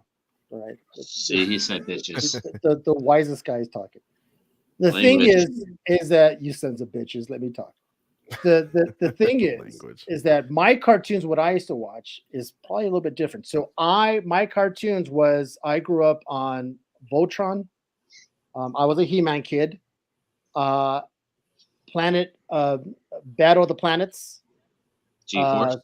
G-Force. I'm sorry, yeah, G-Force. Same thing. Speed Racer. Flash Gordon. That was my, and Scooby-Doo. Right, Scooby-Doo was my after-school sit-down. I was such a Scooby-Doo nut. I already knew what the episode was in the first 1 minute. That's because they forced it down our throat. They put it on 3 channels at the same time, back to back to back after school. Like there's no choice. You didn't have a choice. It was Scooby. It was Scooby 5 days a week and 3 different channels, right? but I was never into the He's like, you're gonna like solve the this mystery. I wasn't really into the other shows where like they had the male host, like the Captain Kangaroos and stuff like that. I wasn't really into that. For me, it was all about the cartoons. I was not a GI Joe guy. It was okay. I would watch Can you it, but I put wasn't yourself like on the bottom, like off the screen? no. I In the wasn't corner. fixated. I wasn't fixated. TMNT wasn't my thing. Yeah. Right. Transformers, it was all right. You're a little older. I was a little bit. I'm surprised you enjoyed He-Man if you didn't, the Transformers, because it was the same era. I know. That's a funny thing because I had the He-Man toys, very little GI Joe toys, and I think I found out what it was. If you guys haven't seen the Netflix documentary they do, The Toys That Made Us, Toys That Made Us. Great show. oh my, Great fantastic show. If you're into nostalgia and how things started, and we're talking about the classics toys, they hit GI Joe, Transformers, He-Man. They did Star Wars was the first episode. Caesar's favorite. They did Barbie. You had to watch 22-minute commercials for toys. Yep. This is what those cartoons were, like 22-minute commercials for toys. It is a phenomenal show. And the thing is, now I started yeah. thinking about why I didn't collect G.I. Joe as a kid. And they mentioned it. They had so much shit for G.I. Joe. They had thousands of characters. And then they had the planes and the helicopters. Then forget about the ship. That thing was like $4,000 in my head, right? He-Man was it got crazy, but it was more affordable and you could do this stuff. So, and my parents were like, you're not going to get a fucking G.I. Joe. You're out of your goddamn mind. Get a job, kid. And I'm like, but I'm 8. But this is the thing. I want to know what your guys' toys, or not toys, what your guys' cartoon ritual was. What was the cartoons that you that's it. That was like your list. So let's go with Dorf. Go ahead since you want to talk. Okay. So you hit a number of the ones that I loved, but I'm just going to go with the top 2 that I had to see every episode as soon as it came on. Like this was it for me, and they're totally obscure from the other things that I'm really into. So one of them, which only is recently becoming popular again because it's come popular in the comics again, Darkwing Duck. I fucking love Darkwing Duck. I started with it in Disney Adventure books that I would get at the supermarket when I was forced to go grocery shopping. Love Darkwing Duck from that day, and loved that show. It was amazing, and finally it's getting love again. And the other, I don't know if anyone in this room is going to know what I'm talking about, but I hope you do. Gummy Bears. Yeah. Gummy bears. Flying here and there and everywhere. High adventure that's beyond compare. They are the gummy bear. I had a sister, man. Saturday morning cartoons, bro. Forget sister. That was me. I didn't have a sister. I loved that stuff. My oldest daughter has watched every episode. I have it on DVD. Did you like Munchie Chi? I do remember Munchie Chi. Muppet Babies was dope, man. The intro was really dope. Babies. Make your dreams come true. The intro was really dope. Yep. How about yours, Josh? What was yours? What's your list? Yeah, I was going to say you kind of touched on it. I watched. I'm a product of the '90s, born in '94, but I watched reruns of the old G1 Transformers, and then eventually dipped into the Armada. Stopped at Energon myself, and then I did, however, fully and get lost in the Spider-Man show that came out in the 90s. Like it was on the TV. Like I remember the episodes coming out and like the fresh new episodes every week, or what was it, bi-weekly or weekly? But when it got around to Venom, I was just like, oh my gosh, I was just like, I couldn't believe what I was watching. And this is before I ever touched a comic book. So when I was watching the Spider-Man cartoon late at night after school, like that was my jam. You just touched on. There's one I completely forgot. My all-time favorite was Super Friends versus Legion of Doom. That to me was my introduction of the villains. Right? If you watch it back now, it is cold. It is just the animation. But to see Solomon Grundy, Black Manta, a Sinestro, it was just so cool to have, that verses and that's the stuff that made me later on like this. Oh, I loved it. Ish, what's your list? So for me, list wise, I was a little poor kid in the hood. I was a era person, right? So you touched You on say stuff like, Boondocks, we're gonna fight. oh, come on. I'm almost as old as Caesar. So Yeah, for me, it was, obviously for me, the must see was like the Saturday morning cartoons because every year, like things like Smurfs or what have you just got bigger and better. And like you see, I remember the kid video and they had the Nintendo Power Hour, like the Saturday mornings, just every year just got bigger. It even had a what's the guy says Beetlejuice, they had cartoon like, so every year the Saturday morning cartoons on Channel 2 just got bigger and better. And obviously after school, the Disney stuff with Darkwing Duck and all of that Disney stuff was pretty cool. But the things, Tailspin, Gummy Bear. Tailspin, all those, Rescue Rangers, right? But for me, right, those things that I must watch is when Masters of the Universe or Thundercats and even G.I. Joe Transformers started doing movies on TV, right? Like 5 days a week, one episode each to form a whole movie. You know what I mean? Like Mumra when he got the female Mumra, or like when Cobra La first appeared, or even He-Man, right? Where the She-Ra He-Man crossover event, like all of those things were, we're getting this big thing, this big event on TV. I mean, I grew up in the He-Man era. I loved He-Man. He-Man to me was probably the most must see. And in retrospect, when I look back at it, it just makes me so mad. He never punched anyone in the face, like ever. He just like always he see him threw people. Like, he literally you just see him throwing people. He just threw people left and right. Yeah. I didn't like the show. All he does is run and throw someone. Every time he just throws them. Well, okay. But it was He-Man. He-Man was the one that I had to see. They touched that on G.I. Joe that no one ever got shot. Yeah. People always ejected from their planes. But it's crazy because there's the reason was obviously because these were meant to sell toys. And there's a big deal. They got in a lot of trouble for making these commercials. You think about it. And I always talk about this. The only cartoons, which is crazy, where you saw guns with real bullets was Looney Tunes. Yeah. Like really? Like the only cartoons where you saw guns with real bullets was Looney Tunes. Still. Everything else? Say again? I said almost still, unless it's like overseas projects, like anything. Even now, like they still use the little laser blasters. They don't really have bullets still. Listen, Wile E. Coyote had an Acme terrorist kit. Yep. Like he can order every weapon, like every weapon you can imagine, he can order from Acme, and it would just be dropped in an airplane, Acme, like rockets and bombs and like you name it. You go to G.I. Joe and it's red and blue lasers. Yeah, they went to the wrong distributor. They should have went to Acme. Yeah. The one thing Wiley couldn't get was a damn. I was like, Acme was like the Amazon of Warner Brothers cartoons.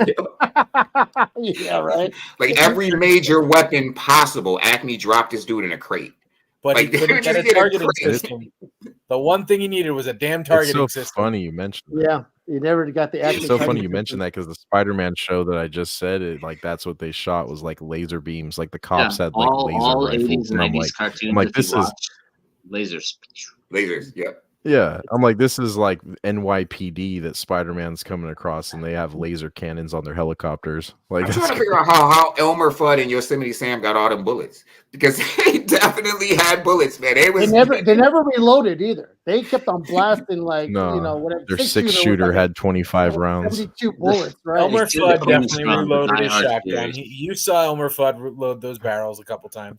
Rabbit I will say the first cartoon coming home from school after school that blew my mind was the very first time I saw death in a TV cartoon was Robotech. Robotech was a must-see for me because Robotech for me was my soap opera. It had love interests. It had a girlfriend. It had I like this guy and almost cheating and death, main characters blowing up on there.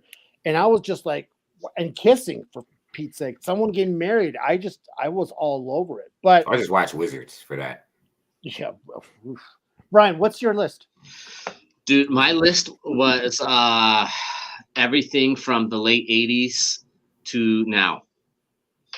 As a kid, I watched everything. Like I couldn't miss cartoons. I wanted to be an animator growing up. So that was like my thing. I watched all of the Disney things, and I'm trying to think of what the 4 were. They changed them every once in a while, but the top ones, it was, like you said, Rescue Rangers, Tailspin. Another one came on, and then Gummy Bears and Darkwing. Those were the 4. Was it Gummy Bears? Was the third? Yeah, Gummy Bears was first. Then I Okay. believe was Tailspin. No, then Rescue Rangers, No. then Tailspin. It was No, there was something DuckTales, else that they Rescue had. Rangers, Tailspin, Oh, Darkwing Duck. DuckTales was in there too.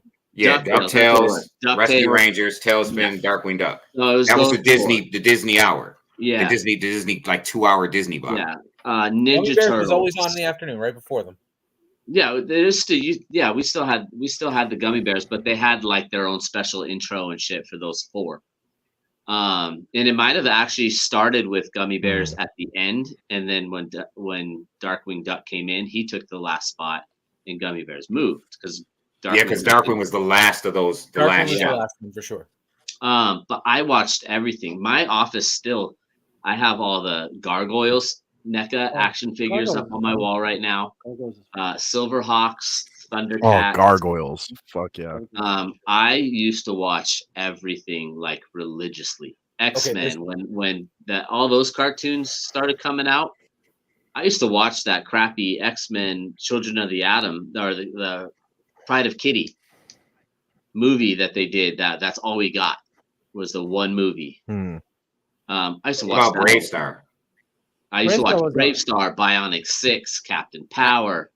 Bionic 6 and Captain Planet. Oh, now my gears are turning. You guys remember Sonic the Hedgehog had a cartoon too? Oh, Sonic the Hedgehog, like somebody said, the Yeah. Nintendo Power Hour. So there was what was it, Captain N? Yeah, See, Captain N. You guys had it easy. I had fucking Zelda. Turbo Team. I had Turbo Team. Turbo Team When was the kid dope. Turbo the kid Teen, gets I hot, remember. I remember watching Plastic Man as a little kid. He Super Friends. overheats and turns into a fucking convertible. Yeah. You remember Automan, the television show? Yeah. God, Automan. Manimal? Manimal was great. Yeah. Stop it. Don't even go there. Don't even go there, man. Manimal was great, bro. Manimal was great. I used to watch like everything. I would wake up Saturday morning, especially when they started doing Spider-Man and the X-Men and the Fantastic Four and Iron Man. I thought all that shit was the coolest thing ever. Yeah. Because They did a Fantastic Don Four series- Quixote cartoon where Don Quixote was a coyote. was a coyote, and he had Yep. the donkey friend. Now, See, I now missed will all of admit those superhero cartoons. I was already like overseas in the Fox, so I just missed it all. that the superhero cartoons that I was watching also was from the replays from the 1960s, right? Like you said, Iron Man, Fantastic Four, Submariner, right, would make an appearance. Yeah.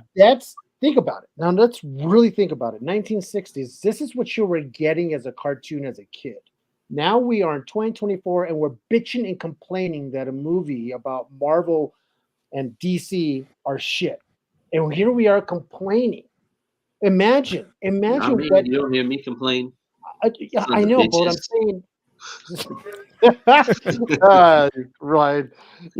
I'm just saying As a whole. as a whole, that's what they're getting back in the 60s, and they were loving it. They were loving it. Hell, you watch the Fleischer films, the cartoons from the 1940s of Superman, dope ass shit, those animation. That animation from the 1940s of Superman still is the shit. It's still awesome, yeah. Oh, they're awesome. They're just I try and keep that same mentality when I see Centurions in a heartbeat, Mask, all that stuff. Space Dino Ghost. Saucers. I mean, you want to talk cartoons? I can go all damn day. Space Ghost. Space Ghost, yeah. Herculoles Space was my Ghost, all-time yeah. favorite. The real Space Ghost, not Space Ghost. Was Johnny Quest one? Johnny Quest. Johnny yes. Quest. Hanna-Barbera's Wacky Racers.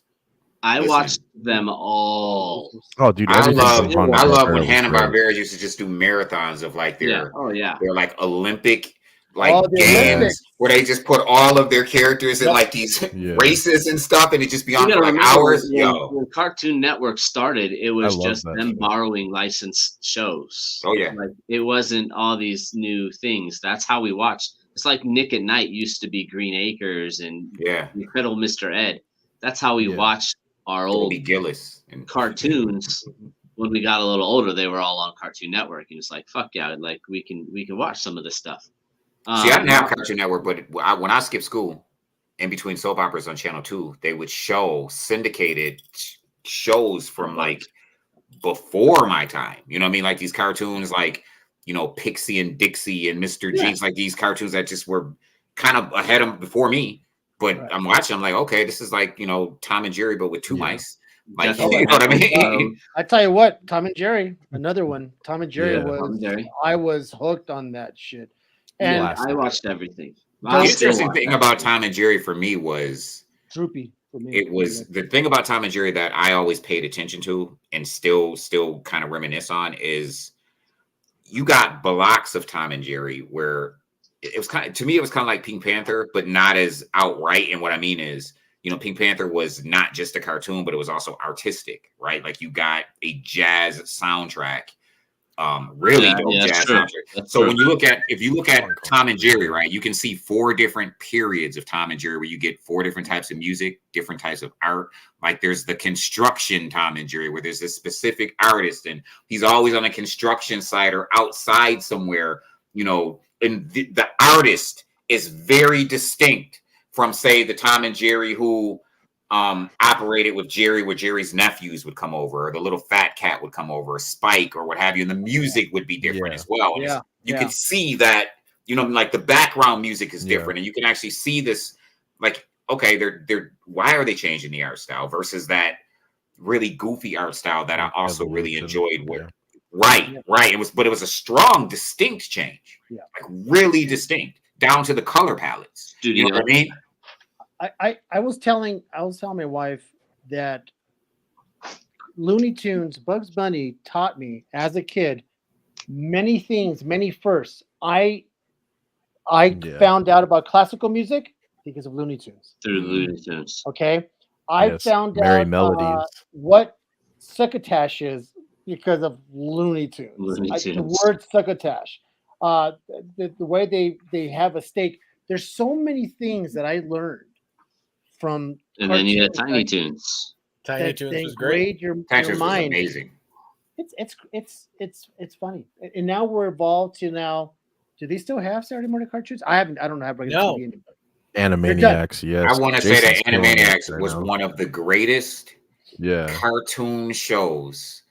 The humor, definitely not for kids. Yeah, it wasn't. But also for kids. But definitely not for kids, but for kids. But not like the writing was so good that you could put kids in front of the screen. For a cartoon spinoff, Pinky of the Brain was a phenomenal show in its own right. Like for the Good Feathers. The Good Feathers. It was so damn good. Yeah. I used to always tell people no kid is going to understand the Good Feathers. None of the references to the Good Feathers, which were also, you know, in a segment on Animaniacs, the mafia pigeons.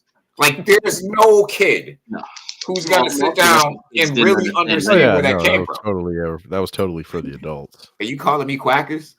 Yeah. Are you calling me a low sodium protein square meant for your amusement? Are you calling me crackers? Like, yo, it's crazy when the parent called a pigeon crackers. Like, yo. You know, we were talking about like deep cut cartoon shit. I was curious, Dorf, since you're the one that's like the Green Lantern head, were you aware that they did an animation for the Green Lantern in the 60s that only made it to like 3 episodes and then it was canned?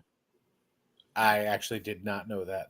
Yeah, if you look up YouTube, if you type in Green Lantern animation 1960, there's 3 episodes on YouTube that are like 5 minutes long, and it's something. It's you watch it and you're like, oh, this is literally like the Silver Age comic book, like come to life. Is it good? That's why it didn't last. No, it's horrible, very corny and horrible, but not anything to write home about. But it's not good at all. But just to watch it, you're just like, wow, like yeah, it's cool. It's cool to watch. I gotta correct J Rob on one thing he threw out there. It was the Snorks, not the Snorkels. The Snorks. Yeah, it was the Snorks. Yeah, if you could live underwater, where would you live? If you could breathe underwater. So along with the most of us probably watched Batman the animated series. Yes. I did not. That's why I said most, because you said you were overseas or in a box in the hood. One of the two. I wasn't in a box in the hood, thank God. I was boxing in the hood, but it wasn't in a box in the hood. I can understand, like, Bruce Timm, that did Batman the animated series, worked on Tiny Toons. He did a lot of the stuff for Tiny Toons. Bruce Timm. Oh, Bruce Timm. Yes. Yeah.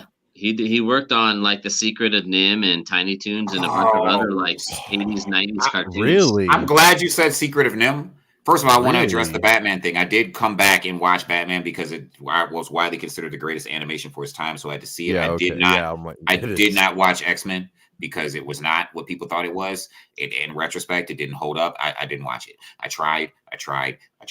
That having been said, I was going to The ask, first couple and I'm- seasons are good. and I'm glad you listen, man. When I put that on my TV and it don't even fill up my TV, it's a wrap. Like I'm not even doing it. Like it's just a box in the middle. I'm done. Because we all had just a box. So I was gonna ask, which is why I'm glad you mentioned Secret of Nim, Mrs. Frisbee and them rats of Nim. Boy, man, I wanted to know, right?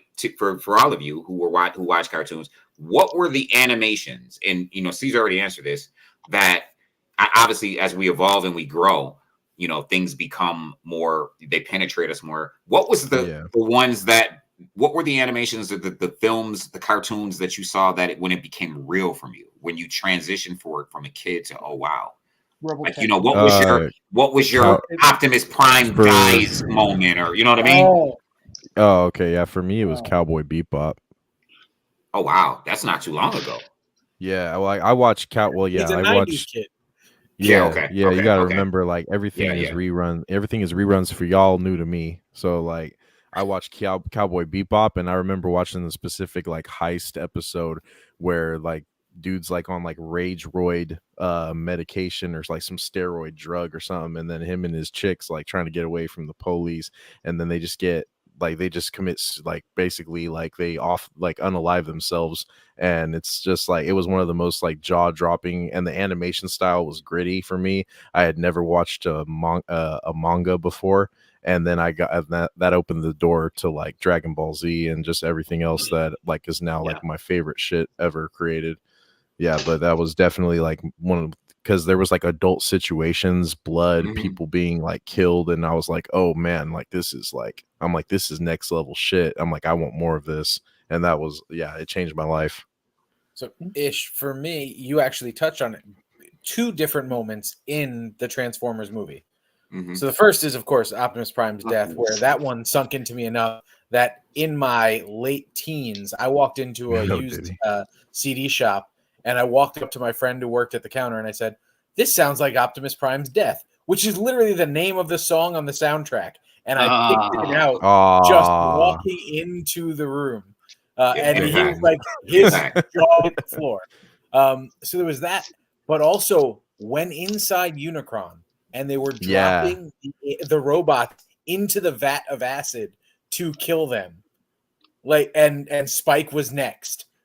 Like, the fact that they were just being dropped in there and dying, and like those two things for me was like, holy crap. Like, literally, that's it. Just boom, drop Spike 2 seconds earlier, and he's gone.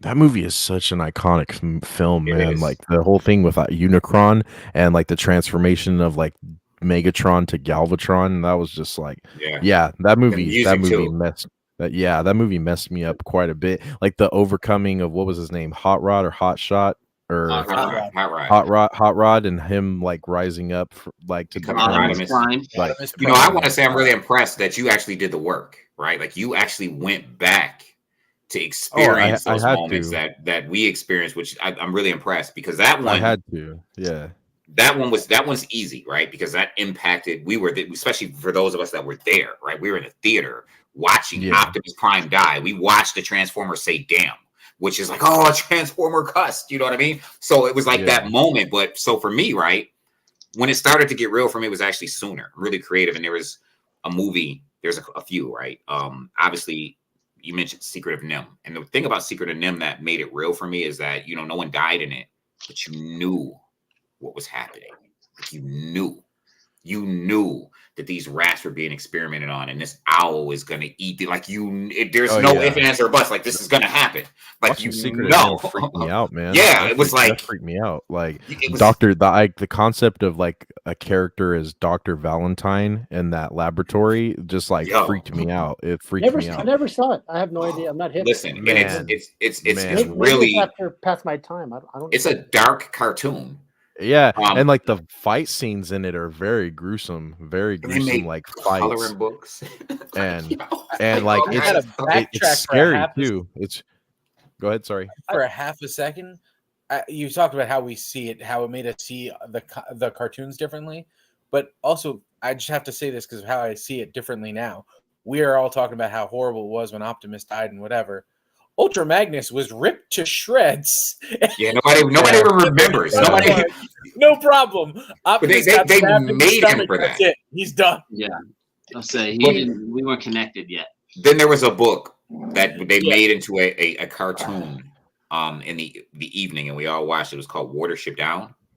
Oh, I was And about to mention that. Yes, man, my favorite book ever. My favorite book ever. But the cartoon was by Hallmark. man. Bruh, rabbits tearing each other apart. Like, really? Yeah, like, they had and the they all one have- rabbit. He's like Wolverine. They call him Bigwig, but he's like the Wolverine of rabbits because he fights Yeah. cats, and he's not afraid of anything. He's brolic, yo. Listen, biting chunks out of each other. And then at the end, when the rabbit of death comes and takes the other one, like this really strong, stark moment of Jason Yeah. Robinson, Narnia, where Aslan dies. Like, these are. Dude. Listen, That- man. The Lord of the So J-Rob- Rings animated film. Oh, the my Hobbit gosh. one? The So the Hobbit orcs one- in that one fucking traumatized. That me. did me when the arrows pierced Boromir. Boromir. And Yeah. I as a kid I was like, there's like death in cartoons. This is crazy because we're so used to growing up in the Smurfs and everything Yeah. else, and it's lasers going passing through teeth and the ears, and no one's hitting anybody. Like the A-Team, right? No one ever got shot in the A-Team unless it was obvious. But 45 rounds of gunshots, and you're standing right in front of each other, and no one gets shot.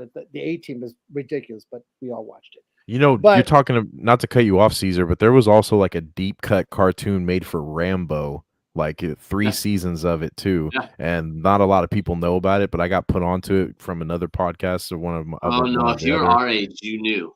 Oh, knew dude! about it. Yeah, like yeah. I Because in I our found out age, about that. They started found out making about that at the cartoons about beginning of the every year. movie. Yeah, the Rambo cartoon, super cringe, but just super fun We to had watch. Fun RoboCop, watches. the animated series, Karate Kid, the animated series, Rambo, They did the one for animated Karate Kid? series. Man, they had Teen Wolf. Like, if Yeah. if it was a popular movie in the 80s, It's a cartoon. Come on, you Yeah, guys saw the Chuck. You guys saw the Chuck Norris cartoon, right? Oh yeah, for sure. The Chuck Norris. Ghostbusters had a terrible A cartoon. Team had a cartoon. A-Team had a part. They Don't all forget- had- Mr. T even had a dog with a T, the T haircut, the mohawk. Don't- Mohawk. Don't forget that when the WWF had their WWF had a own cartoon. I right? loved it. Hulk Hogan and Hulk all Hogan's that. Rockin' Yeah. Wrestling. Cartoon. I don't remember the name of Anything the to sell cartoon. on Hulk Hogan's story. Rockin' Wrestling. Yeah. No. I'm talking about something else. Oh. I don't remember the name, but this is how corny we had it in the 80s, 90s. Yeah, the real Ghostbusters. We Yeah, had it was Bo Jackson Oh my God. and Wayne Gretzky. Wayne Gretzky. Yeah. And one other guy, and there was a cartoon series about those 3 fucking athletes that turned into superheroes. Oh, you gotta love it. Man. Remember Kid Video? Oh yeah, for sure. Kid Video. Mighty Ducks, the animated Listen, series. There was some pretty. Let's be honest. There were some pretty. We ate it up as kids. We don't give a shit. It was a cartoon. We Yeah. watched it. Maybe it wasn't our favorite, but guess what?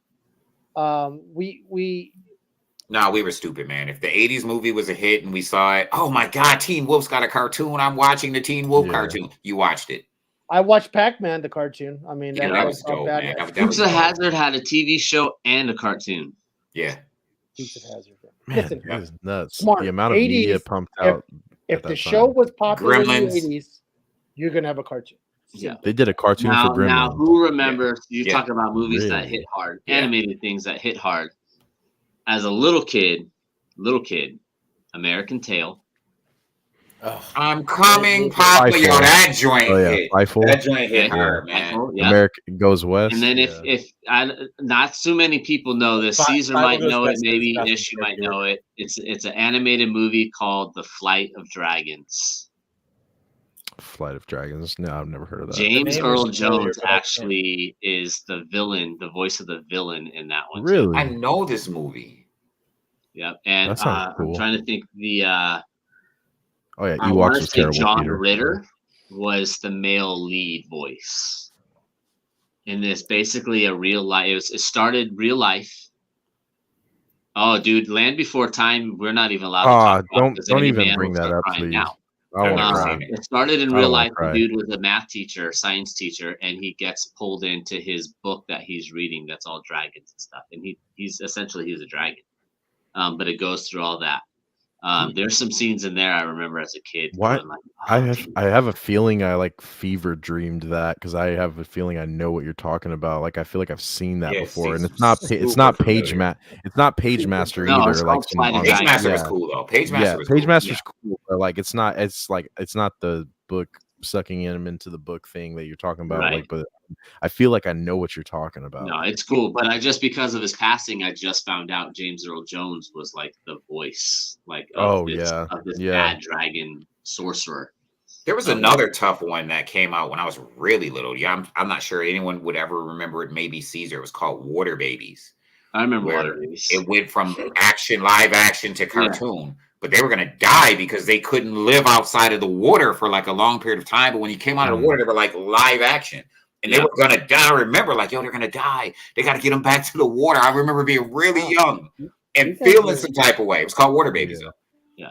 Oh, See, Dungeons and Land Before Dragons. Time hits harder and worse because people our age know like the true bad shit behind that cartoon. Not only did the cartoon like hit you emotionally in those couple scenes, but the fact like even as a little kid you learn like Ducky's actually gone, like Ducky's dead, the voice of Ducky. Yeah, because I remember that like when I was 10 going and it was in the news like child actress gets killed by her own father. Who's Ducky? Yeah, real sad shit. From Land Before Time. Land Before Time, yeah. Oh, you never saw voice the actress cartoon? of Ducky. I've never seen that before. Time. I never saw that. Dude, Cartoon. Don't See the first man. one. Don't watch any of the sequels. Yeah, just the first one. Everything else. Yeah, sucks. I don't know, man. 2 was all right. The one with the T-Rexes, that was all right. Just watch the first one. No offense, Josh. Yeah. Once again, The T-Rex one is cool too. I Still like that holds one. up on Land Before Time. The first one. First The one Still animation holds is up? still great. Yeah. do you remember the first time, the first animation that you saw when you were young? For me, I was not a kid. I was younger. Remember when Final Fantasy came out? The movie cartoon? And then Never watched it. They did Final. Okay, well, the animation was the new generated computer animation, fluid, and they're saying this is going to take over actors. There are no need for actors because they look so real, so lifelike that you kind of do a double take. It was like, when oh, I was in high school that it came out. Yeah, that's what I'm saying. So it's stuff I wasn't like a that. kid. I was a grown man when that movie came out. No, I was a grown man. That's what I'm saying. I wasn't a kid. It was, but it's you can start seeing the changing of the evolution of animation. Right now, it's starting to be because for me, once again, how they went from that badass Superman from the 1940s to some shitty animation in the 80s, and you're like, what guys going backwards? What's going on? Yeah. To The Hobbit, which they were basically using like real actors, and what is it called? Like the roto camera, the roto thing. It's this whole process where they look so real when they're running. I know, dude. The way they made the orcs look in those Lord of the Rings animated films, it gave me nightmares. Honestly, well, I'll tell you, nightmares is Wizard. Wizard gave me. Wizard was. I still have to. I have yet to watch that. Wizard, it doesn't really hold up, but it's still you could take stuff with a grain of salt. You can tell they made Wizard for people to take acid and go to the theaters and watch it. Yeah. What Angela is talking about, I think, is the same actress. What Angela just said. So the thing, Caesar, that you are not keeping in mind, and we're talking about American commercialism, right? So after the 60s and after the 70s, and kids were coming home from school and watching cartoons instead of going outside or whatever the things that they did. Now these cartoons don't have to be high quality because we're just trying to sell toys. And I say that because you look at the 2 Voltrons, right? You look at the Lion Voltron, which was an American produced cartoon, versus the airplane spaceship Voltron, which was not. And you can see the difference in quality because another trucker. It was again, Dell mentioned this and on the Comic Menu page, right? About, he was talking about doing a comparison between American cartoons versus Asian cartoons or cartoons from foreign markets, which have always been just a higher quality. This is not knock. I'm not knocking American cartoons, but we haven't gotten the highest quality on television. We just haven't. Now, if you go to a movie theater, you're going to see The Secret of NIMH, and it's going to look beautiful because it does look beautiful. You know what I mean? But on television, it took. I mean, Decrepit was just talking about it, right? It took to the 90s until we got Batman, and we're looking at Batman, and Batman is, in comparison to things, average. And on American television, you shut your mouth. Well, in comparison to some of the stuff that you would get in other markets regularly, right? Yeah, like you regularly got that. They regularly got that stuff. You know what I mean? We just didn't, because the reason why is we were trying to sell toys. Okay. Well, so there's twofold to that, which what I was going to tell you earlier, Caesar. Why kids don't get up like we used to Saturday mornings, you know, until you got to a certain age. You'd wake up early in the morning because you knew your first cartoon was on at 7:30. Like I knew X-Men was on at cartoon. 8, your right? favorite cartoon was like the first one up. You're like, you didn't get up for nothing else either. The new episode was premiering for you. I think it was. I don't remember if it was in The Toys That Made Us or if it was a different documentary. They put it like the end of Saturday morning cartoons was probably my like early teens, is when the TV companies were forced to put 80% of the cartoons had to be educational. And then they could do the 20% of the stuff that they wanted to do. So all the shows that were popular, all the shows that were getting the views, like, you know, we had the X-Men, we had Spider-Man, we had, you know, Biker Mice from Men, you had Street Sharks, all that stuff on Saturday morning cartoons. They stopped existing because then they were getting replaced with, you know, Johnny Reed's ABCs, Magic School Bus, all these different shows that Ain't nobody trying to watch that. Which one? Ain't nobody trying to watch that. I just want you to tell me now. You know, annoying is half the battle. 30 seconds after the end of a cartoon, and I'm good. So like what? Yeah, give us the 30 seconds at the end of G.I. Joe. This is one to grow on. That's all you got to tell me. What year? Go ahead, Joe. Go ahead, Caesar. I was just gonna say, what year did the Fat Albert show come out? Oh gosh, that was 70s, 70s into the 80s. Yeah. Late 70s into the 80s. Because I'm saying, like, Fat Albert was a very, like, I watched reruns of Fat Albert on TV, and I remember that show like that had a lot of messaging, a lot of like educational content in that show. Very real world lessons to be learned in that show too. Some shows had it automatically. Like some shows had it. It was just content. He-Man did at the very end. You know, it's very difficult to. Yeah. He would. Yeah, but you know, here's the thing. Here's the thing, though. And when you speak to that, right, you got to keep in mind, and a lot of people, you know, speaking to what Ryan said, and just to touch on what you're saying, Decrepit, is that the 80s is a different beast in the 20th century, right? Everything became commercial and something that you could capitalize on. You had the summer blockbuster, like movies weren't movies anymore. Now it's a summer blockbuster, and there's going to be a McDonald's drive behind it with McDonald's glasses and toys and cereal and coloring books. And like this, the 80s took pop culture. It actually is the parent of pop culture, right? Like it took some of the things that started to become popular in the 70s, you know, your Star Wars and your, you know, these things, the science fiction becoming really a thing coming out of the 60s into the 70s, and the 80s just took it, and commercialism and pop culture was born in the 80s. Like it was, we're going to commercialize everything. You couldn't have a movie without a McDonald's toy.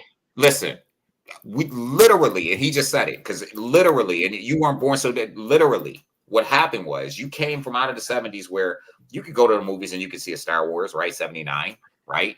But by the time Return of the Jedi came out, there were cookies. Return of the Jedi's cookies in supermarkets, and the empires were chocolate, and the rebellions were the vanilla ones, and it was like you couldn't have a movie. So two things to that, exactly what you're saying.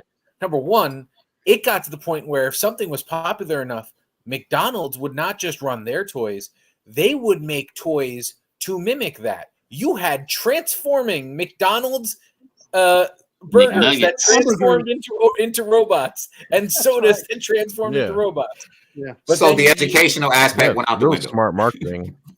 But that now we're going to use all of these cartoons as vehicles to sell these products. The other one is, did you see Spaceballs? I'm sure you've seen Spaceballs. Of course. Spaceballs, the merchandise. Yes.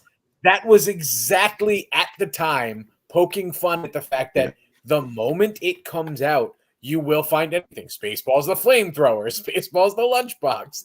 Like that was actually what it was when we were kids. It's like, Now, think about it. By the time Batman came out, if it did not have toys that it could sell, it wasn't being greenlit.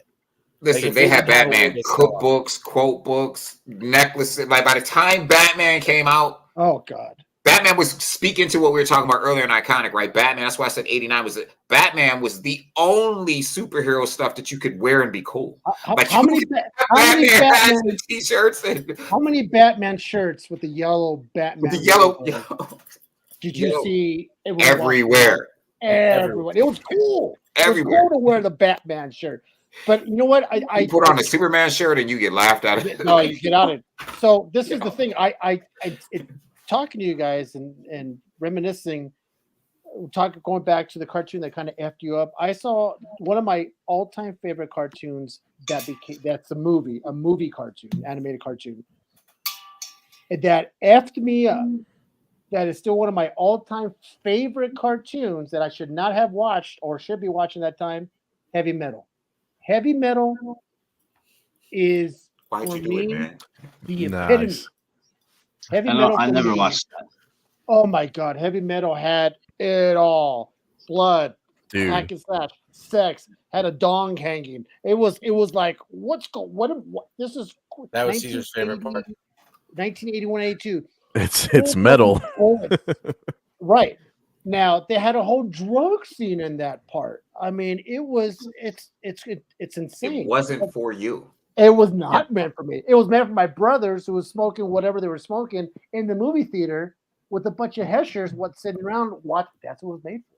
Not for me. But I still don't like that movie today because I saw it back then. And when I saw it back then, it was definitely not meant for me. I was like, this is not what I want to see. It also wasn't good. No. And the reason why is because they didn't take it was the formula that they did for the magazine, just a bunch of just didn't work. Just little skits and stories that just. But I see it as the animation to me was impressive. The animation, the violence was my favorite scene is the World War II the B-29 bomber. Yeah. That to me, that one scene for me was the epitome, and maybe the last one. But anyways, I digress. Gentlemen, we're already 11 minutes over. We tried to go 2 hours, which, like I said, once we get rolling into a topic, we just keep rolling. We're at 1 minute. Now we're at 2 hours. We didn't. A couple of things we didn't touch on, which is fine. I'm glad I moved this one up on the list, but once again, of all the times now, Josh has problems. This was nice. It was an interesting conversation, to say the least. We know not to talk about certain things. I'm bringing that shit up all the time. We can't talk about production. We can't talk about production. Let's not talk about Josh's production. His production values right now. I tell you what. Compared to J-Rob's. This show, if everyone who's watched it for the many years, and for just as long as me and Dal has been on with the Comic Menu, we just had 71,000 followers on the Facebook page. There you go. And we keep going. 71,000, and Nice. by the end of the year, I want y'all to get to 100K. Oh, 100. The goal is 100K by the end of the year. Consider the fact that we started this page a year ago, a little over a year ago. This show is fun. Very nice. Very nice. This show is fun. We always bring in people we enjoy, we like, people that we can fuck around with, people that no one gets angry, no one gets pissed off. Everyone has their opinions, and it's all right. I don't know. Ish might go turn around and start hitting stuff. He's gonna hit his TV. I'm good. I pissed somebody off today, though. I hope I get to come back. I didn't expect it. I wasn't trying. He's gonna watch some cartoons that make My him. man was like MF. I'm a. He did say MF. I got an associate's Yeah. degree in You got play- an MF. You got an in MF. stage play. I've never even called you MF. I mean, that, You call Ish, me I a can son tell of a you bee. right now, I call this you is son of a really bee. smoothing it over. yeah. I'm just saying. Yeah. We are fun. Sorry. It's you guys know how we roll. We have a lot of times we do have artists. I mean, Ryan's like our in-house artist that we have on. I'm the one he calls time. when everybody else is like, "Sorry, man, I'm busy." It is funny. Everyone else, Ryan, I hit up a You're the lot fall of guys. guy. I hit up a lot of guys. Aaron, I hit up Aaron. He's like, "Oh man, but I'm just chilling with the family. But I want to be on next time." I was like, "All right, I guess we got to plan you guys." Ryan, you want to come on? I'm down. I'll move some shit around. I'm like, "Oh, cool. Ryan's Yeah. cool, man."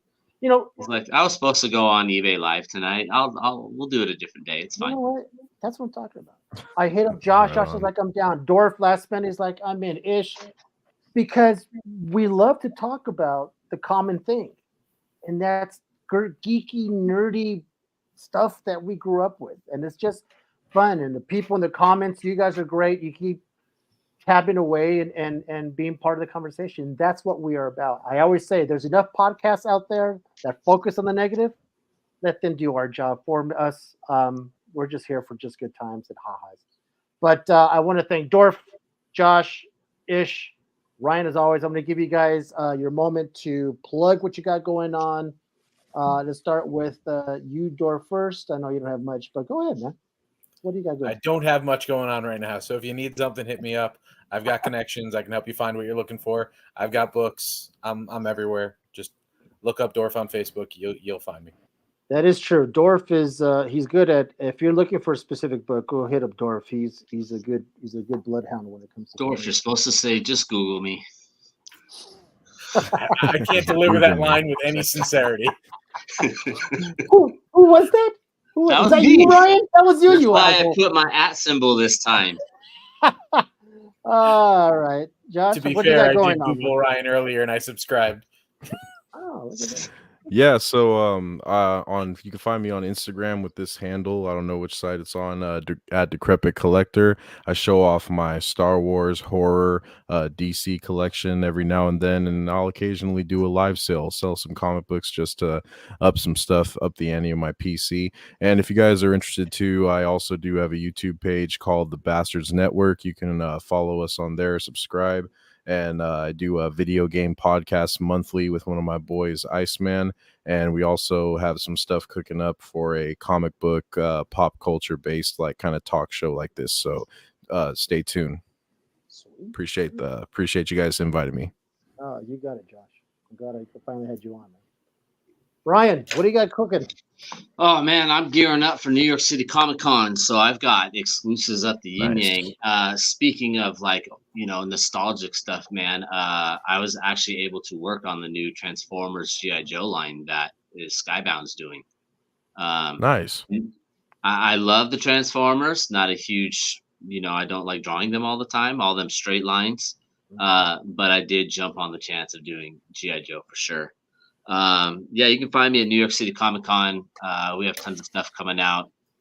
We're dropping some new books with my wife and writer Garrett Gunn. They're doing some stuff that you'll find next month. Caesar, you guys are doing something with that. Mm-hmm. Other than that, man, you can just find me under the tag. Everything's Ryan M. Kincaid on Whatnot and Facebook and Instagram and all that fun stuff. Go do your homework, people. You're gonna once you start seeing his art more and more and more and more, you start to realize that what you're looking at is a Ryan Kincaid. He's magnificent. He's Very dope artist. He is he's very soft. And like I always say, he has this. There's something about his art is very soft. It's not harsh. It's just we're talking about cartoons all day. I started drawing some Batman Joker. There you go. Nice. There you go. I love Ryan. But, I can't wait to see this son of a bitch next year. All right, Ish. Oh yeah, so I'm Ish UX. Y'all know me by now. You probably want me to go away. I'm not. Robin Hood of the unfair market. It is who I am. Bringing the best value is what we do. You can check us out on Comic Sense, COMIXSENSE on Facebook, the page, the group on Instagram. Check me out on Instagram, ISHUE.LLC. X, on Instagram. I'm going to find all of you on the panel on Instagram. I'm going to follow y'all. I just want to say, and I have to say this, shout out to the Comic Menu Podcast, Del Guzman. Shout out to Cesar D. Morales. They're always awesome. I need y'all, if you are watching on Facebook, I need you to go over to YouTube.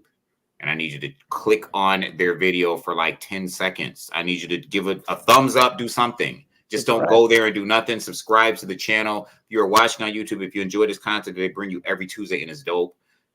Dope panels, dope guests every time. So pay them back by giving them a few more seconds of your time and just clicking on the YouTube link and click something. Subscribe, like.